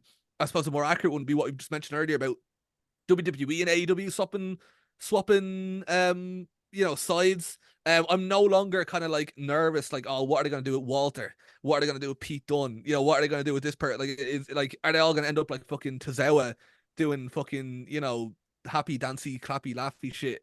Like, I'm a lot more like, I'm just excited. I'm more excited when I sit down to watching a WWE pay-per-view. I'm excited to see where it goes. I'm excited to open up the group chat and start ranting about it. I'm excited, for all of it. Like, I know AEW obviously has had a rough time of it as well recently, but I actually think with Samoa Joe as champion, Hangman, Strickland are going after him moving forward. I think personally that AEW are kind of they've gone down, but I think they're kind of coming back up as well. It depends how the next sort of few weeks or months kind of go. But yeah, I do think like WWE is the big, like, I can't emphasize how shite it was Like late 2021. Geez, it's all hitting me as I'm talking to you, right?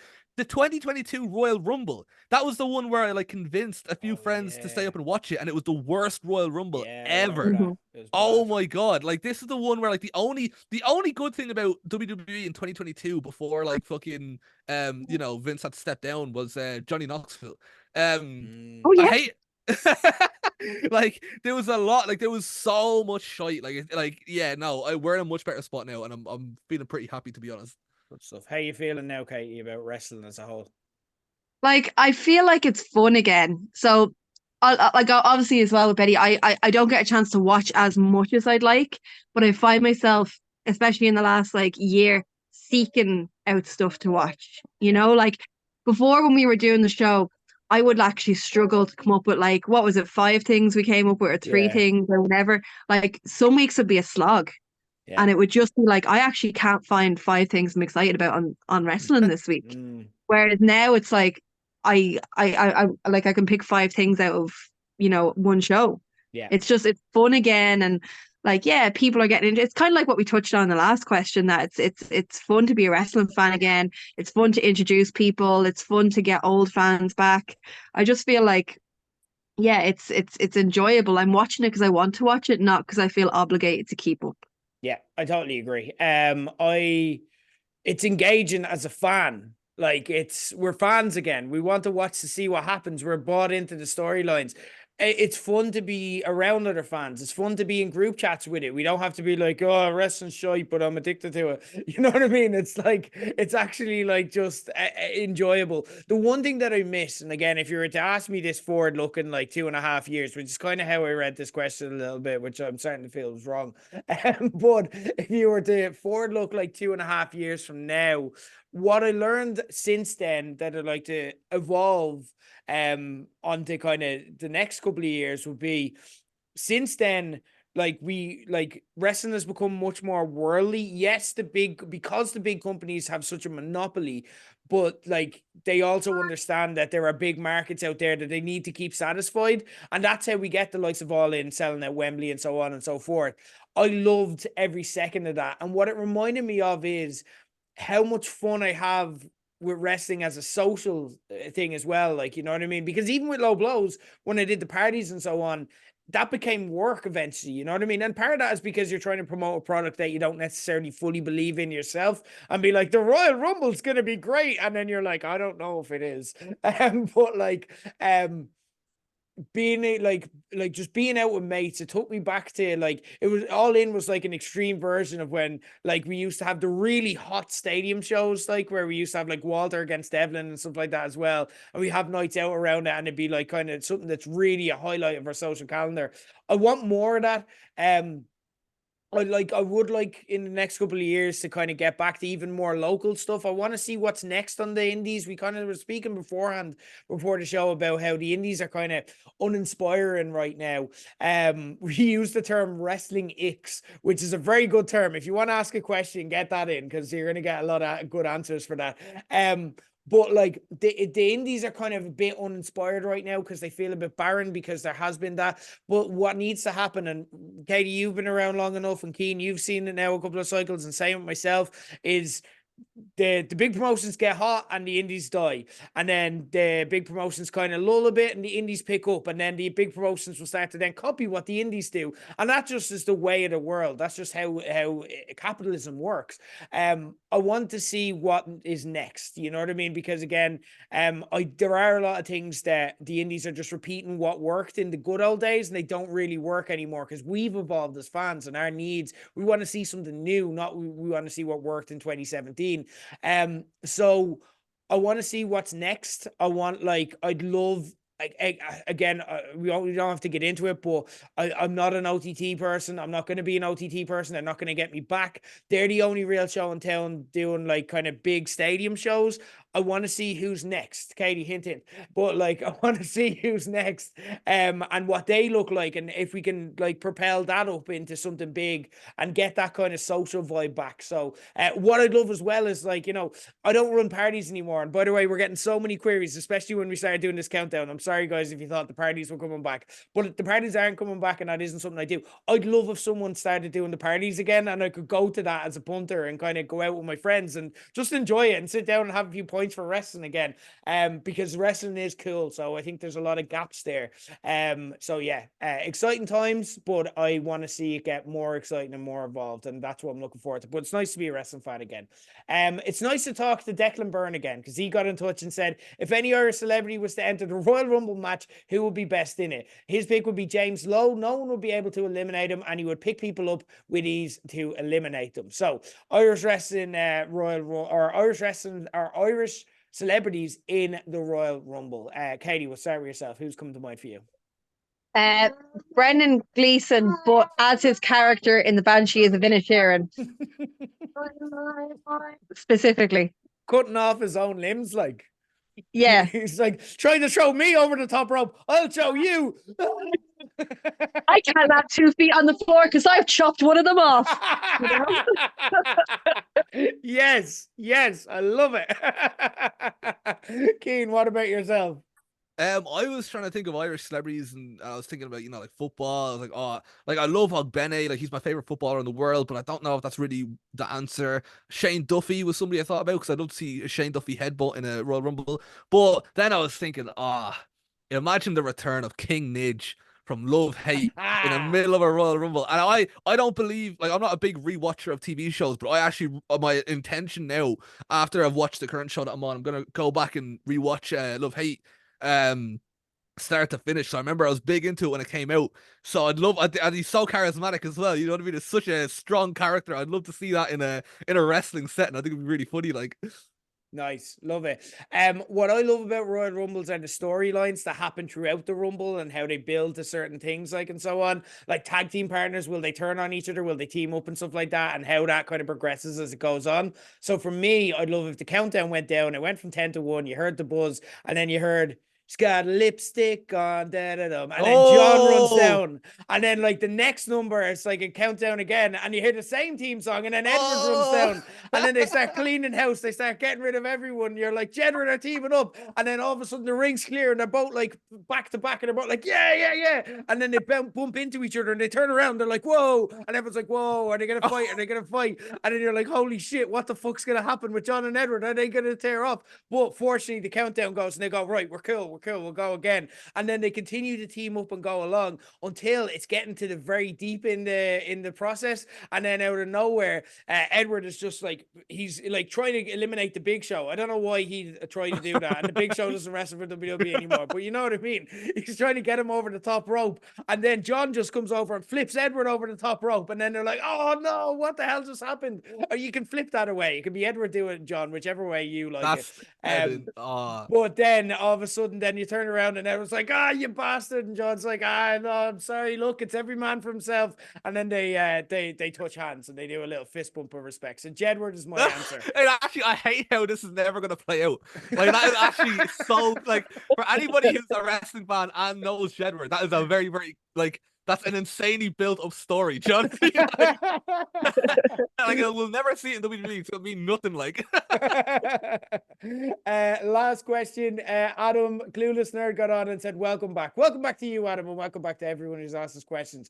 With some of the rumor matches for Mania this year, do you think it has the potential to be one of the best Manias ever in terms of star power? The rumor matches are Reigns versus Cody and/or Rock, Rollins versus Punk, Brock versus Gunther, Jimmy Uso versus Jey Uso.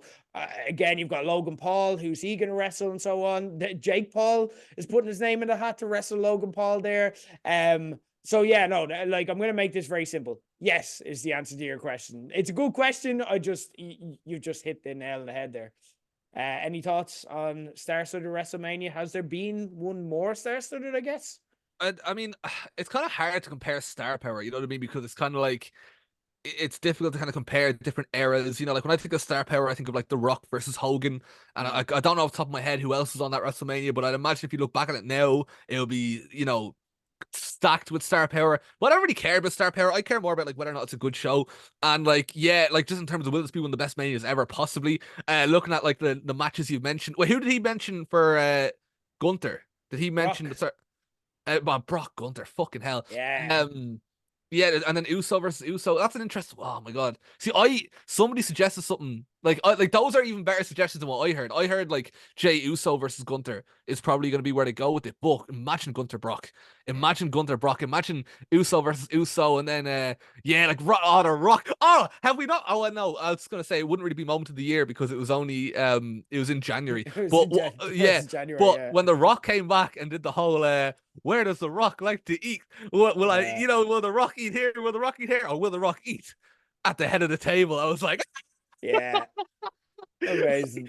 I'm sorry, I don't give a shit. Cody Rhodes, look, I don't give a fuck if he wins at WrestleMania. As good as he as like I think Cody Rhodes is class. I think the crowd will be buzzing whenever he wins the belt. But like Rock, Roman, it's just there's so much potential. You know what I mean? There's just so happened. I think Rollins' injury. If anybody knows a meniscus injury, you know what I mean. Old school reference. I love it. But that I think like I read that it's only a couple of weeks, so I don't think they're gonna like take him out of WrestleMania or strip the belt. I think it's gonna go ahead as planned. You've also got people like Drew McIntyre. I don't know what he's going to be at. I don't know what some of the there's just so much, you know what I mean? And I don't want to get too into it because obviously I'd imagine we got a bit of Royal Rumble discussion before we go. So yeah, I'm excited. I think it's going to slap. Okay, Katie, has there ever been a more star-studded WrestleMania you can think of? I don't think so, but I seen a rumored match of Logan Paul versus John Cena. Like, is that in the works? Oh, that'd be good. That'd be good. Oh shit! Like... I would sell my soul to see that match. Yeah, that's great. That's pretty great. They're definitely gonna do. No, you can't mention that now. It doesn't happen. Do you know what I mean? Like that's they can. Like no, John Cena could be recording a movie. No. Logan Paul. Because think about again, like you have to think like Cena is also a celebrity as well as a wrestler, and Logan Paul is a celebrity who can also wrestle, and their followings are so big. Like the amount of eyes on that match, you know what I mean? But it would also be like an incredible match. Like imagine like cheering for John Cena, like well, I mean, you're a bit older than me, but like John Cena, your childhood hero, beating up this like arrogant, YouTube-y kind of no, I want to see it. I want to see it so badly. Amazing. Yeah, I think you're right though, Adam. I think like in terms of they probably have had like more celebrities if you put people's Q rate and stuff on. But when you think of celebrities who are like proper involved, like The Rock, who's going to probably wrestle in an amazing match. Cody, even you consider a big celebrity, like he's had his own reality TV show now and so on. CM Punk coming back, Logan Paul being crucially involved. John Cena again, if that match does happen, that's huge in terms of like think of the media appearances. They'll be promoting like 5 or 6 big matches. Then you've got like Becky against Rhea and stuff like that as well. That looks like it'd happen. So yeah, this could be one of the best WrestleManias ever, if not the best. But first we have to get through the Royal Rumble. So we're gonna talk through the card. There's only 4 matches announced. A couple of them we can probably fly through, like Logan Paul, Kevin Owens. Kind of the storyline has been about. It's been a good storyline, I have to say. Logan Paul embracing the heel character as well. Like he's kind of nailing it now. I just respect Logan Paul now, and I never thought I'd say that, but like his in-ring stuff speaks for itself, but like his character work is on point too. He's a great foil for Kevin Owens, or Kevin Owens is a great foil for him, depending on which way you want to look at it. It's about like Logan Paul not being like, I love their SmackDown segment last week where Logan Paul went to like he was saying he was going to knock Kevin Owens out. Kevin Owens is like, you can't knock me out. Logan Paul goads him into taking off his the cast that he's been wearing for the past few weeks, and then he goes to knock him out with his right hand, which is obviously knocked out people for in the real life. And then Kevin Owens stands up afterwards, and it's like, okay, this is fucking awesome. Think this is going to be a great match. Is there any chance that Kevin Owens walks out with the United States Championship? That would be the question, kid. No. I've nothing else to. I feel like you're expecting an elaboration. No, I don't want him to either, to be honest. Yeah, that's fair. I agree. Katie, your own thoughts? How does John Cena get involved? Yeah. Well, I think this is going to be like once this ends and Logan's a champion, that's, you know what I mean? That's what I'm thinking now. You put John Cena in my head, I'm like, that's what this leads to then. You know what I mean? So Amazing. I'm looking forward to it. But I mean, Amazing. like, who elevated the US title more than John Cena? Ah, Like, the US it's Open such a- Challenge. It's such a nice little, like, Ooh. imagine if Logan Paul did his own open challenge and John Cena opened it, answered it, Oh, yes. Okay, Oh. that is I great. love the idea of John Cena involved with the US title again, because that was one of my favorite things he ever did, was that open challenge. He did. He wrestled for it last year as well, so it is something against Theory. So it is something that he has form in as well. And it's also his like it was his first singles title as well. Like it really, like he's got history with the belt too. It's like there's so much history between John Cena and that title. It's like fucking it's his belt. Like I'll always view that as his belt. Proper sold on this. I'm going to be gutted if it's like Logan Paul against Sami Zayn or something like that. And again, nothing against Sami Zayn. Like that's a natural storyline, like following on from this. But like, you've completely sold me on that one. Very similar. Roman Reigns defends in a fatal 4-way match against Randy Orton, LA Knight, AJ Styles. Reigns wins again. Like he's not losing the belt here. Does anyone know? No. No, it's straightforward. Anyone have anything else to add on this? It's going to be a good match, but like anything else to add? I never say, after Undertaker losing at Mania, I never say zero when it comes to wrestling. Like, there's a 0% chance this happens or that happens. But like, this is the downside of like the Roman Reigns title run, and it's why I believe he should have lost it back at like Elimination Chamber last year just for a night. Because it's so like a lot of these matches, I'm kind of bored watching them because I know what the result's going to be. You know what I mean? So, I'm not saying it'll be a bad match, but like fatal 4-ways are fun. But I think you can be creative with a fatal 4-way, but I don't know. I'm not buzzing for it, but I'm buzzing to see what comes out of it, so wait and see. Yeah. You could have The Rock turn up like after, but also challenge him. That's a good point. But also SmackDown, I find personally has been a lot of fun building this match. So there is positives to take from it as well. Yeah. I like Nick Aldis against like Paul Heyman and Reigns, and he's not afraid. Man, side note, Nick Aldis is in the perfect spot, right? When WWE were bringing him in, I was like, look, he's a great talker, but like he kind of bores me in the ring. I've barely ever seen the Nick Aldis match that made me want to see more Nick Aldis matches. Do you know what I mean? So when I heard he got signed, I was like, oh man, are they actually gonna how is he gonna be like an asset? He is amazing in this role. He is the perfect authority figure because he has enough legitimacy to be like, don't fuck with me, like Adam Pearce, but like on a former NWA champion, but also like he's very, very charismatic, such a good talker. Do you know what I mean? It's like this is the perfect spot for him. Do you know what I mean? So this is what a GM should be. I love it. Yeah. Great. Let's talk about what we're here to talk about. Let's talk about the 2 Royal Rumble matches. First off, the Women's Rumble. And what I love about both of them actually is there's nobody announced so far. There's fuck all people announced. The Women's Rumble has 5 people announced for it. The Men's Rumble has 9. So they are leaving a lot of room open, and there's a lot of interesting potential prospects in the table. The entrants so far for the Women's Rumble are Bayley, Nia Jax, Becky Lynch, Bianca Belair, and randomly Maxine Dupree. So they're the 5 that are like, we're going to sell it on these 5. But yeah, I imagine Raw and SmackDown this week that they'll bulk that up a fair bit. We'll start off with surprise entrants. So, Katie, is there anyone in particular that you're hoping maybe have a personal resonance with, like to see in this match? I'm just going to watch every Rumble now with bated breath, just waiting to see if Lyra Valkyria is going to be there. I don't know. They didn't put any NXT people in last year, did they? Or maybe one only? I'd see it as very possible. I don't. Yeah. I think she's the champion. And I feel like usually it's not the champion that ends up in the match. Usually it's somebody like a top contender who they plan on calling Tiffany up soon, Stratton but not quite. or something like that. That's exactly the name I had written down. Stratton, It could be anyone. Yeah. They are doing something with what's her name, Tatum. Like the one who's like dressing up as Lyra Valkyria, and like I feel like maybe they could do something like that, like a comedy thing. But because the thing about it is, I feel like there's usually more space in the women's match as well. So they could, but I wouldn't expect it personally.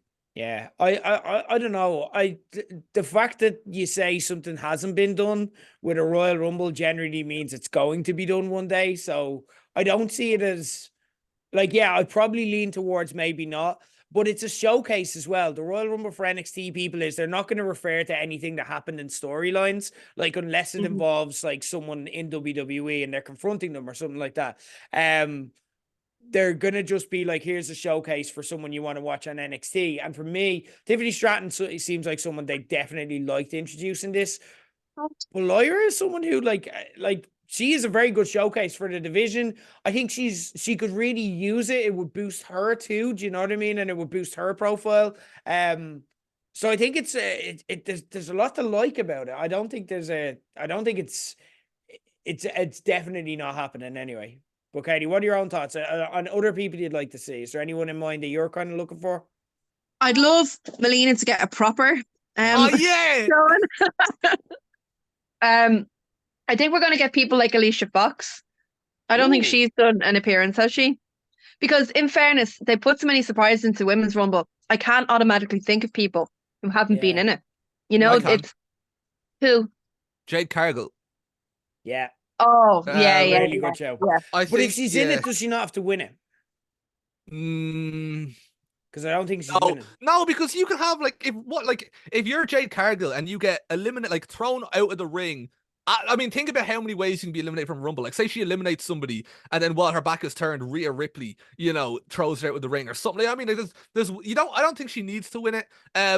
She's one option. There's a couple of names. I don't know, I know obviously Alexa Bliss and Carmella are out at the minute. I don't know, I don't keep up when people are out on maternity leave. I never really keep up with how are they nearly back or how long? I don't really know. It's not like an injury where it's kind of 4 to 6 months or whatever. It's usually a bit more kind of vague. I don't, but then I'm looking at Carmella maybe, but Alexa Bliss I feel probably won't be though. I've got a couple of names written down where I'm Jade Cargill is my prediction, but then I've got a couple of other names like Stratton you mentioned earlier. Oh my god, how the fuck have I not Ariana Grace, you know who that is?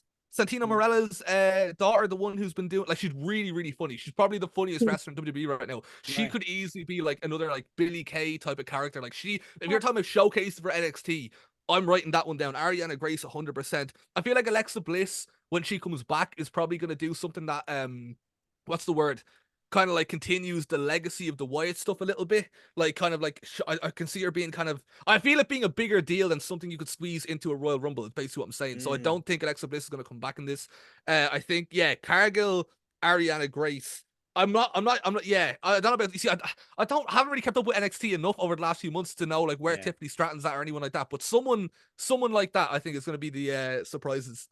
I've got one in my final four that I won't reveal my hand until then, but there's a few very exciting ones on the table. Julia is someone who's signed to NXT and could be again, I don't think she's someone that they'll debut and then she's wrestling on the main shows until then. They can just do what they did with Rusev and kind of just put her in and then take her away and then bring her up properly when she's good to go there.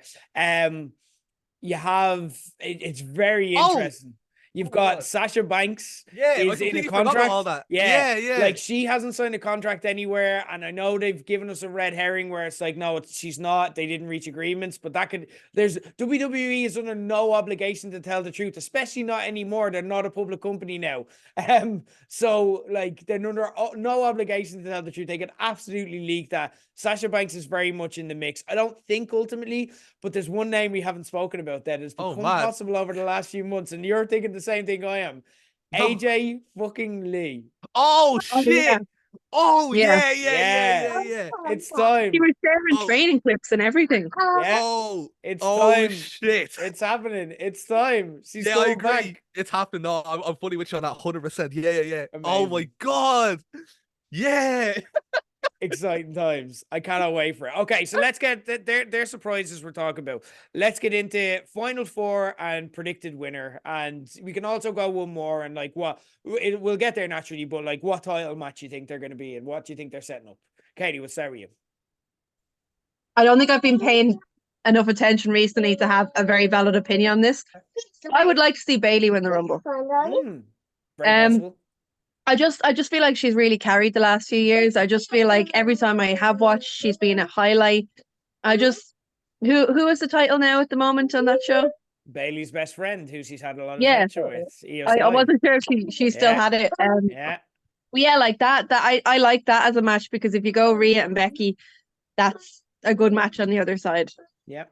Like, and we're not going to talk about odds on here because, like, as the Rumble, as it gets closer, the odds start to become a factor. But we can talk about odds historically.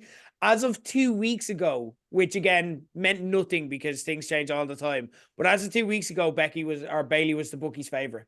So a very good show. Keane, what are your thoughts? Pretty much the exact same. I think we're getting Bailey versus Io on one side and Rhea versus Becky on the other. Becky's already won the Rumble, so I don't think she's gonna win it again. Yeah. I think she's gonna be in the final four to kind of make like pretty much what all Becky's been doing over the last like year is making everything feel like, you know, a big deal by getting her involved. You know what I mean? The stuff with NXT, you know, everything that Becky gets involved in, it's elevated. You know, it feels like a bigger thing. So I feel like she'll be in the final four with Bailey. Honestly, the rest of my final four is a complete fucking guess. It's based off nothing. And I like Katie. I've only just gotten back into sort of keeping up with things weekly. Like literally, it was actually how is this for nerdy, right? It was like my New Year's resolution actually was to keep on top of wrestling kind of daily / weekly, you know. So before that, I was really just watching it through social media.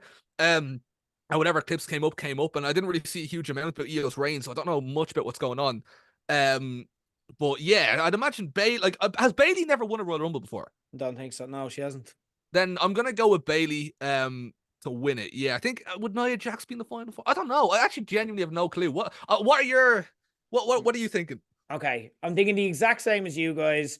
I think Becky versus Rhea, they've already pretty much set that match up with their promo. And like Rhea ended it with, I'll see you at WrestleMania. So like that challenge is set and made. You don't need Becky to win the Rumble. And like you said, she's won it already. You do need Bailey to win the Rumble to set up the match with Io. Because everything in that, the tension that they've been building is still built under the premise of, yeah, but they're still friends and everything's still technically fine. So a Royal Rumble win is what throws the spanner in the works. So I agree. It's time. Bailey deserves it. Like, it'd be great recognition. She deserves to have her name on these kind of milestones, which she tends not to have a lot. So yeah, I think Bailey's winning it. My final four: Bailey, Becky, Nia Jax has been right in the build for all of this, and is just someone that you can always kind of rely on for a Royal Rumble. And another surprise entrant who I think is absolutely nailed on because everything is pointing this way, even the wrestling news, and a great Royal Rumble participant in the past, Naomi. She's gonna be yeah, 100%. I'm putting Naomi's name in there. Yeah. I'd say oh man, that's such a good Bailey. I'm thinking Bailey, Becky, but then I'm thinking like is Asuka. I mean, she'd be in the Rumble, yeah. She's part of that faction as well, so that could like there'd be a story maybe there if you were to go like Asuka, Bailey, or maybe you could have in theory Asuka, Kairi Sane, Becky. And Bailey. You can have in theory, and Becky outlasts the two of them, and then Bailey just gets the win. Yeah. That's why you can do that as well. Okay, interesting. Let's get on now. Last match, Men's Royal Rumble. Entrance so far: Cody Rhodes, CM Punk, Shinsuke Nakamura, Bobby Lashley, Drew McIntyre, Gunther, Chad Gable, Otis, and Akira Tozawa. Again, randomly. But 9 people entered so far, so loads of room for surprises. Who are we thinking anyway? Keane, we'll start with yourself. Who are you thinking for Men's Royal Rumble potential surprises? I actually think sorry, the surprises. Okay, well, it kind of depends on how you would what constitutes like how do you define a surprise, you know what I mean? Because Brock Lesnar is, you know, I don't know if that really counts as a surprise, but then technically he's not active every week, so maybe it is. Omos, I feel is hired purely for this purpose, so I feel like he's going to be in there. My big surprise, my dream, my wish, I'm hoping that we see a beatdown of a certain tag team or a certain whatever that are getting attacked, getting hopped on, getting the shit kicked out of them. And it looks like all is lost. It looks like everything's fucked. They need a bit of backup. There is no backup. Then all of a sudden, what city is this place in? Where's the Rumble being hosted? That's a good question. Can we pretend we'll pretend it's Los Angeles just so I can continue what I'm saying? You're close. It's Florida. I was going to go to this, so why did I not go that? Florida! Don't you dare! Imagine Big E comes back to save Kofi. Imagine Kofi goes to do one of his elimination spots and Big E comes in and stops him. See, somebody raised a really good point about Big E. 2 things. First of all, if he was like out, if he was done, if he was finished, he'd be a commentator now. You know what I mean? He'd be a commentator. He'd be an on-screen personality in some capacity. You wouldn't just be sitting at home. news came out just there the other day that like apparently there's no timeline on his return after his neck injury, and that supposedly his next big checkup is actually in April. That could be real. I'm not going to pretend it's not. Like, a neck injury is fucking dead serious. Do you know what I mean? It's one of those things that you could lose years of your career, risking your life, etc., etc. It's as heavy as it gets. So I'm not going to be like, oh, he's obviously lying. But it's a possibility that, you know, that's out there to brace for the return of the king. And if Big E, especially with, like, again, we spent the last hour talking about how great WWE is, right? But like, imagine this modern day present WWE with Big E in it as well. Man, I hope. I'm not saying I think Big E is gonna return, but I hope Big E is gonna return. That because the thing is, now that Punk is back, I was only thinking there's actually not that many. I mean, I suppose Okada as well, but there's not a huge amount of like major big name surprises because Punk was always the one that I'd go to. You know what I mean? So you have to look at the injury list and who you haven't seen in a while. And Big E is gonna get one of those crazy, emotional, loud pops. Do you know what I mean? He's like everybody loves Big E. You know what I mean? So if he does make the comeback, that'd be great. I think those are my three. Yeah, Lesnar, almost Big E. You've mentioned Okada. I don't know if there's anyone else I can really think of. I've got a few. Katie, what are your thoughts? I don't know. I'm in the middle of a Royal Rumble here myself. Okay, you're okay. Right now we have Kurt Hennig and Lex Luger in a battle for the top rope. Playing with my valuable Hasbros here. I don't know. I'm all hyped up about Big E now. Oh my God, calm down. Look what you did, Keen. Look what you did. You got Betty excited talking about Big E coming back. She's never actually been alive for his wrestling career, but like she's seen the videos. Oh, that's really sad, isn't it? That she wasn't alive for his wrestling career. Mad, yeah, crazy. That's upsetting. Yeah, no, I'm trying to think. Apart from Big E, I don't know if there's anyone else that's out or anyone else I want to see as a surprise. I'm kind of thinking more. Again, like who's fun in a Rumble who hasn't been back for a guest spot, like from like the 2000s era. Chris Masters. I'll pop big for Chris Masters. Or who else? I'd pop for that too. I'm trying to think. Like they're the surprises I love about the Rumble is the old school ones. You know who I'd pop massively for, and I don't even know if they're still wrestling or what happened to them. Stevie Richards. Oh my God, Maven! I would go Maven. Have you been watching his YouTube stuff? I think a lot of us have been. He's got hundreds of thousands of viewers. If Maven came back for a one-off spot in the Rumble, and did you watch the video where apparently he was meant to work for WWE and it ended up being start of the pandemic? Yeah, for those of you that don't know, he's meant to be a commentator, and then the pandemic just put a stop to everything. I would love. I know, like he talks about how physically banged up he is, but a Rumble's a Rumble. You can get anybody in there. You know what I mean? If you can do a dropkick, that's all you need. This is the move. Lads, I want Maven in there. So I don't know if they do it, but I would love it. So yeah, oh man, I'm really excited to hear your names. This is why I love the Rumble. I've got a few names to throw at you. Right, Okada we've spoken about. Andrade, he's left AEW. Tama Tonga is also in the mix. We spoke about him earlier. Pat McAfee, I don't think has ever actually done a Rumble, but he's someone that could always show up at any stage. Cameron Grimes, someone who's back as well. But the exciting one that I have is someone that doesn't have a match. And we've actually spoken on one of our wrestling catch-ups last year about the possibility of this happening. Rhea Ripley could show up in this match. Oh, yeah. With Judgment Day. She could easily show up. She could easily get eliminated. You could have Becky come in and eliminate her. She's getting momentum. And that could be where they start to go, yeah, Rhea's going to blur the lines here because I think she's going to win one of the belts, like one of the men's belts one day as well. So she is the, like, superstar of WWE right now that's going to break out over the next few years. So why not throw her in? Why does she not have a title defense on this show? It's really interesting. But yeah, let's get to, and I've got one more that I'll include in my final four. Someone who's been out a while. It wouldn't be a huge surprise, but I'll save that for the final four because they always like to keep the random surprise entrant in there as a kind of wild card. But it makes sense for my final four. Katie, who are you thinking kind of winner wise? If you have a final four or anything like that, where are you kind of leaning on this? CM Punk is kind of like they're talking CM Punk, Cody, The Rock as well. Let's not forget he could show up. They're kind of the bookies' favorites, or is there someone kind of outside the box you're thinking of? Well, like if we're thinking Mania, Reigns has both belts, or is the winner of the Rumble going for the other belts? They can do whatever they want in theory. So they can. So it's really up to yourself. Undertaker once won the Rumble and had an option to go for Bobby Lashley's ECW World Title. If you remember that, and they teased it a bit, didn't they? Yeah. They didn't want to be rude. They were like, right, well, we'll put Lashley in with the rest of them, but like, it just made him look goofy. Like, Who has the other belt? Is it still Seth Rollins? Seth Rollins, yeah, for now. Like, and Okay. again, tonight, by the time people listen to this, he's addressing the situation on Raw, so he may not. But like, yeah, currently as we're recording, he does. Imagine they did a big cop out and he vacated it, and the Rumble was for his title, and it was just a cop out, like because I mean, like they're doing Rock and Reigns, aren't they? Like, so the winner isn't going to go for Reigns' title unless they are going to do Cody and Reigns. So like, it has to be for Seth Rollins' title, the winner, realistically. Who have they been building towards that? Punk, I think. Punk. Punk is yeah, the Punk and McIntyre, I suppose, has been kind Punk of and like to a lesser McIntyre are extent. the two.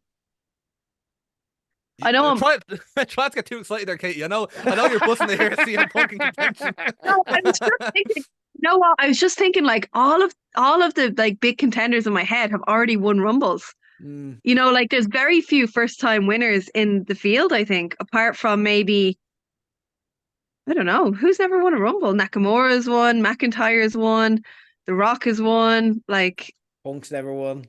oh, there we go. Then he's winning. Yeah, great, fantastic. Give him something else there. Go on.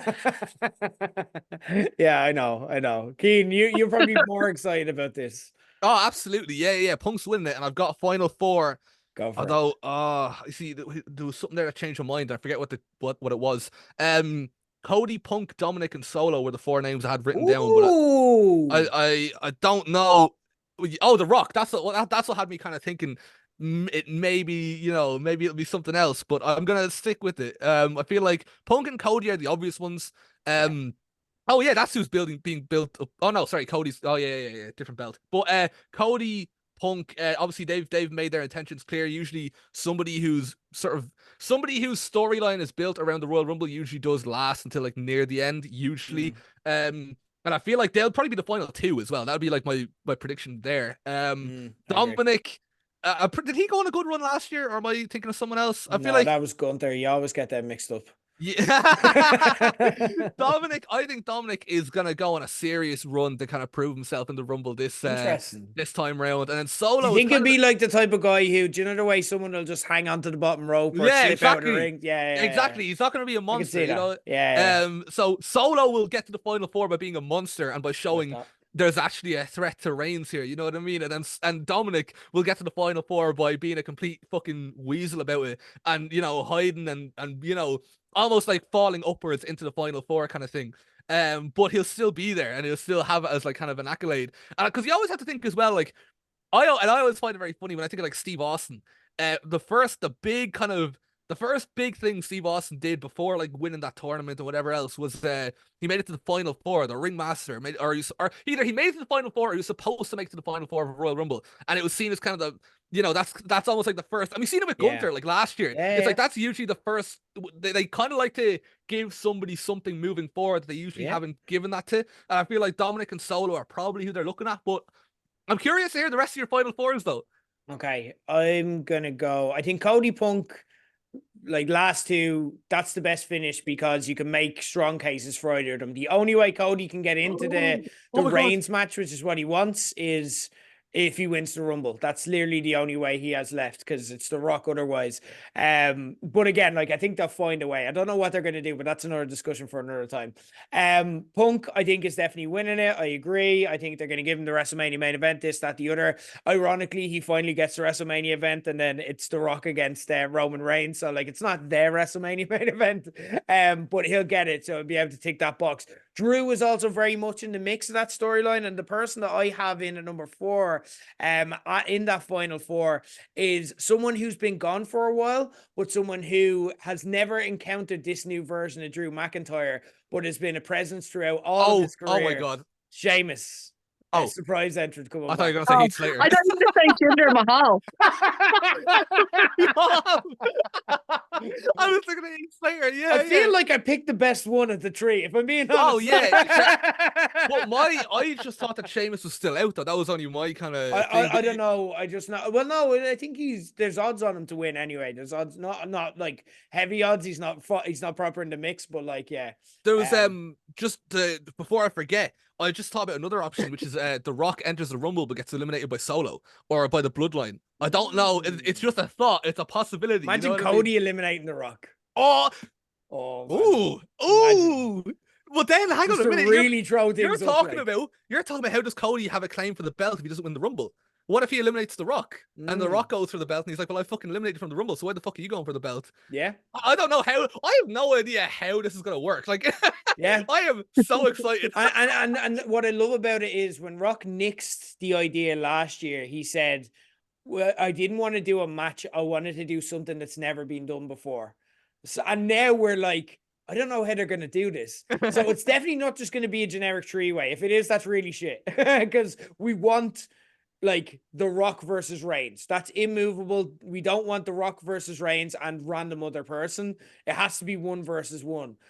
So how's it going to work? I hate to say this, but it's screaming special ref.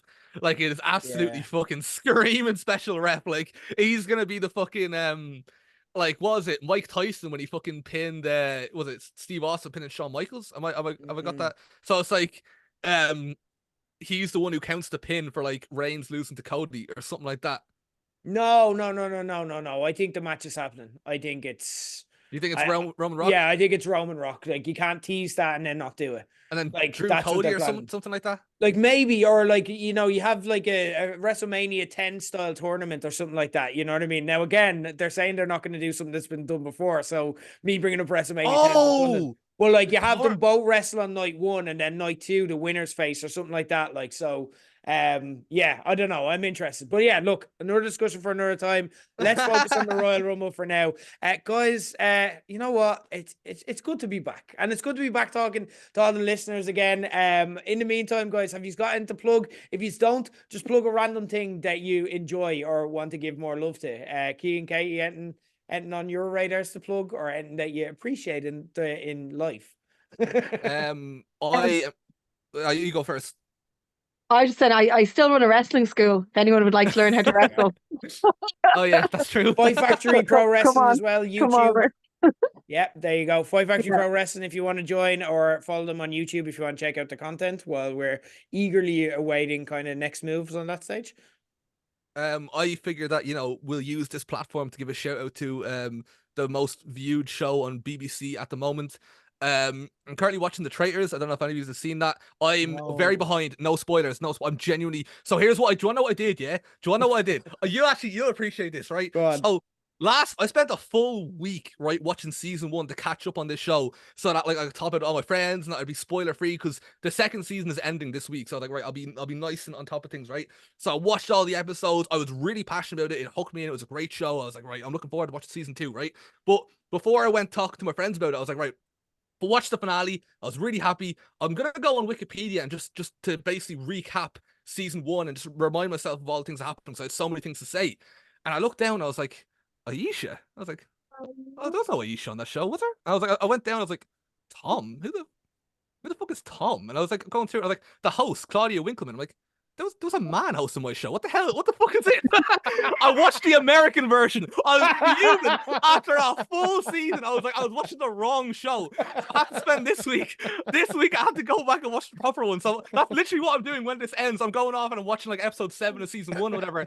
And then hopefully I'll probably be behind, but I'm gonna finish season 2 maybe just after everybody else finishes it, because I'm fucking dumb. At least you're vaguely behind. The show I'm watching in the minute now is Shameless, which is 10 years old. Yeah.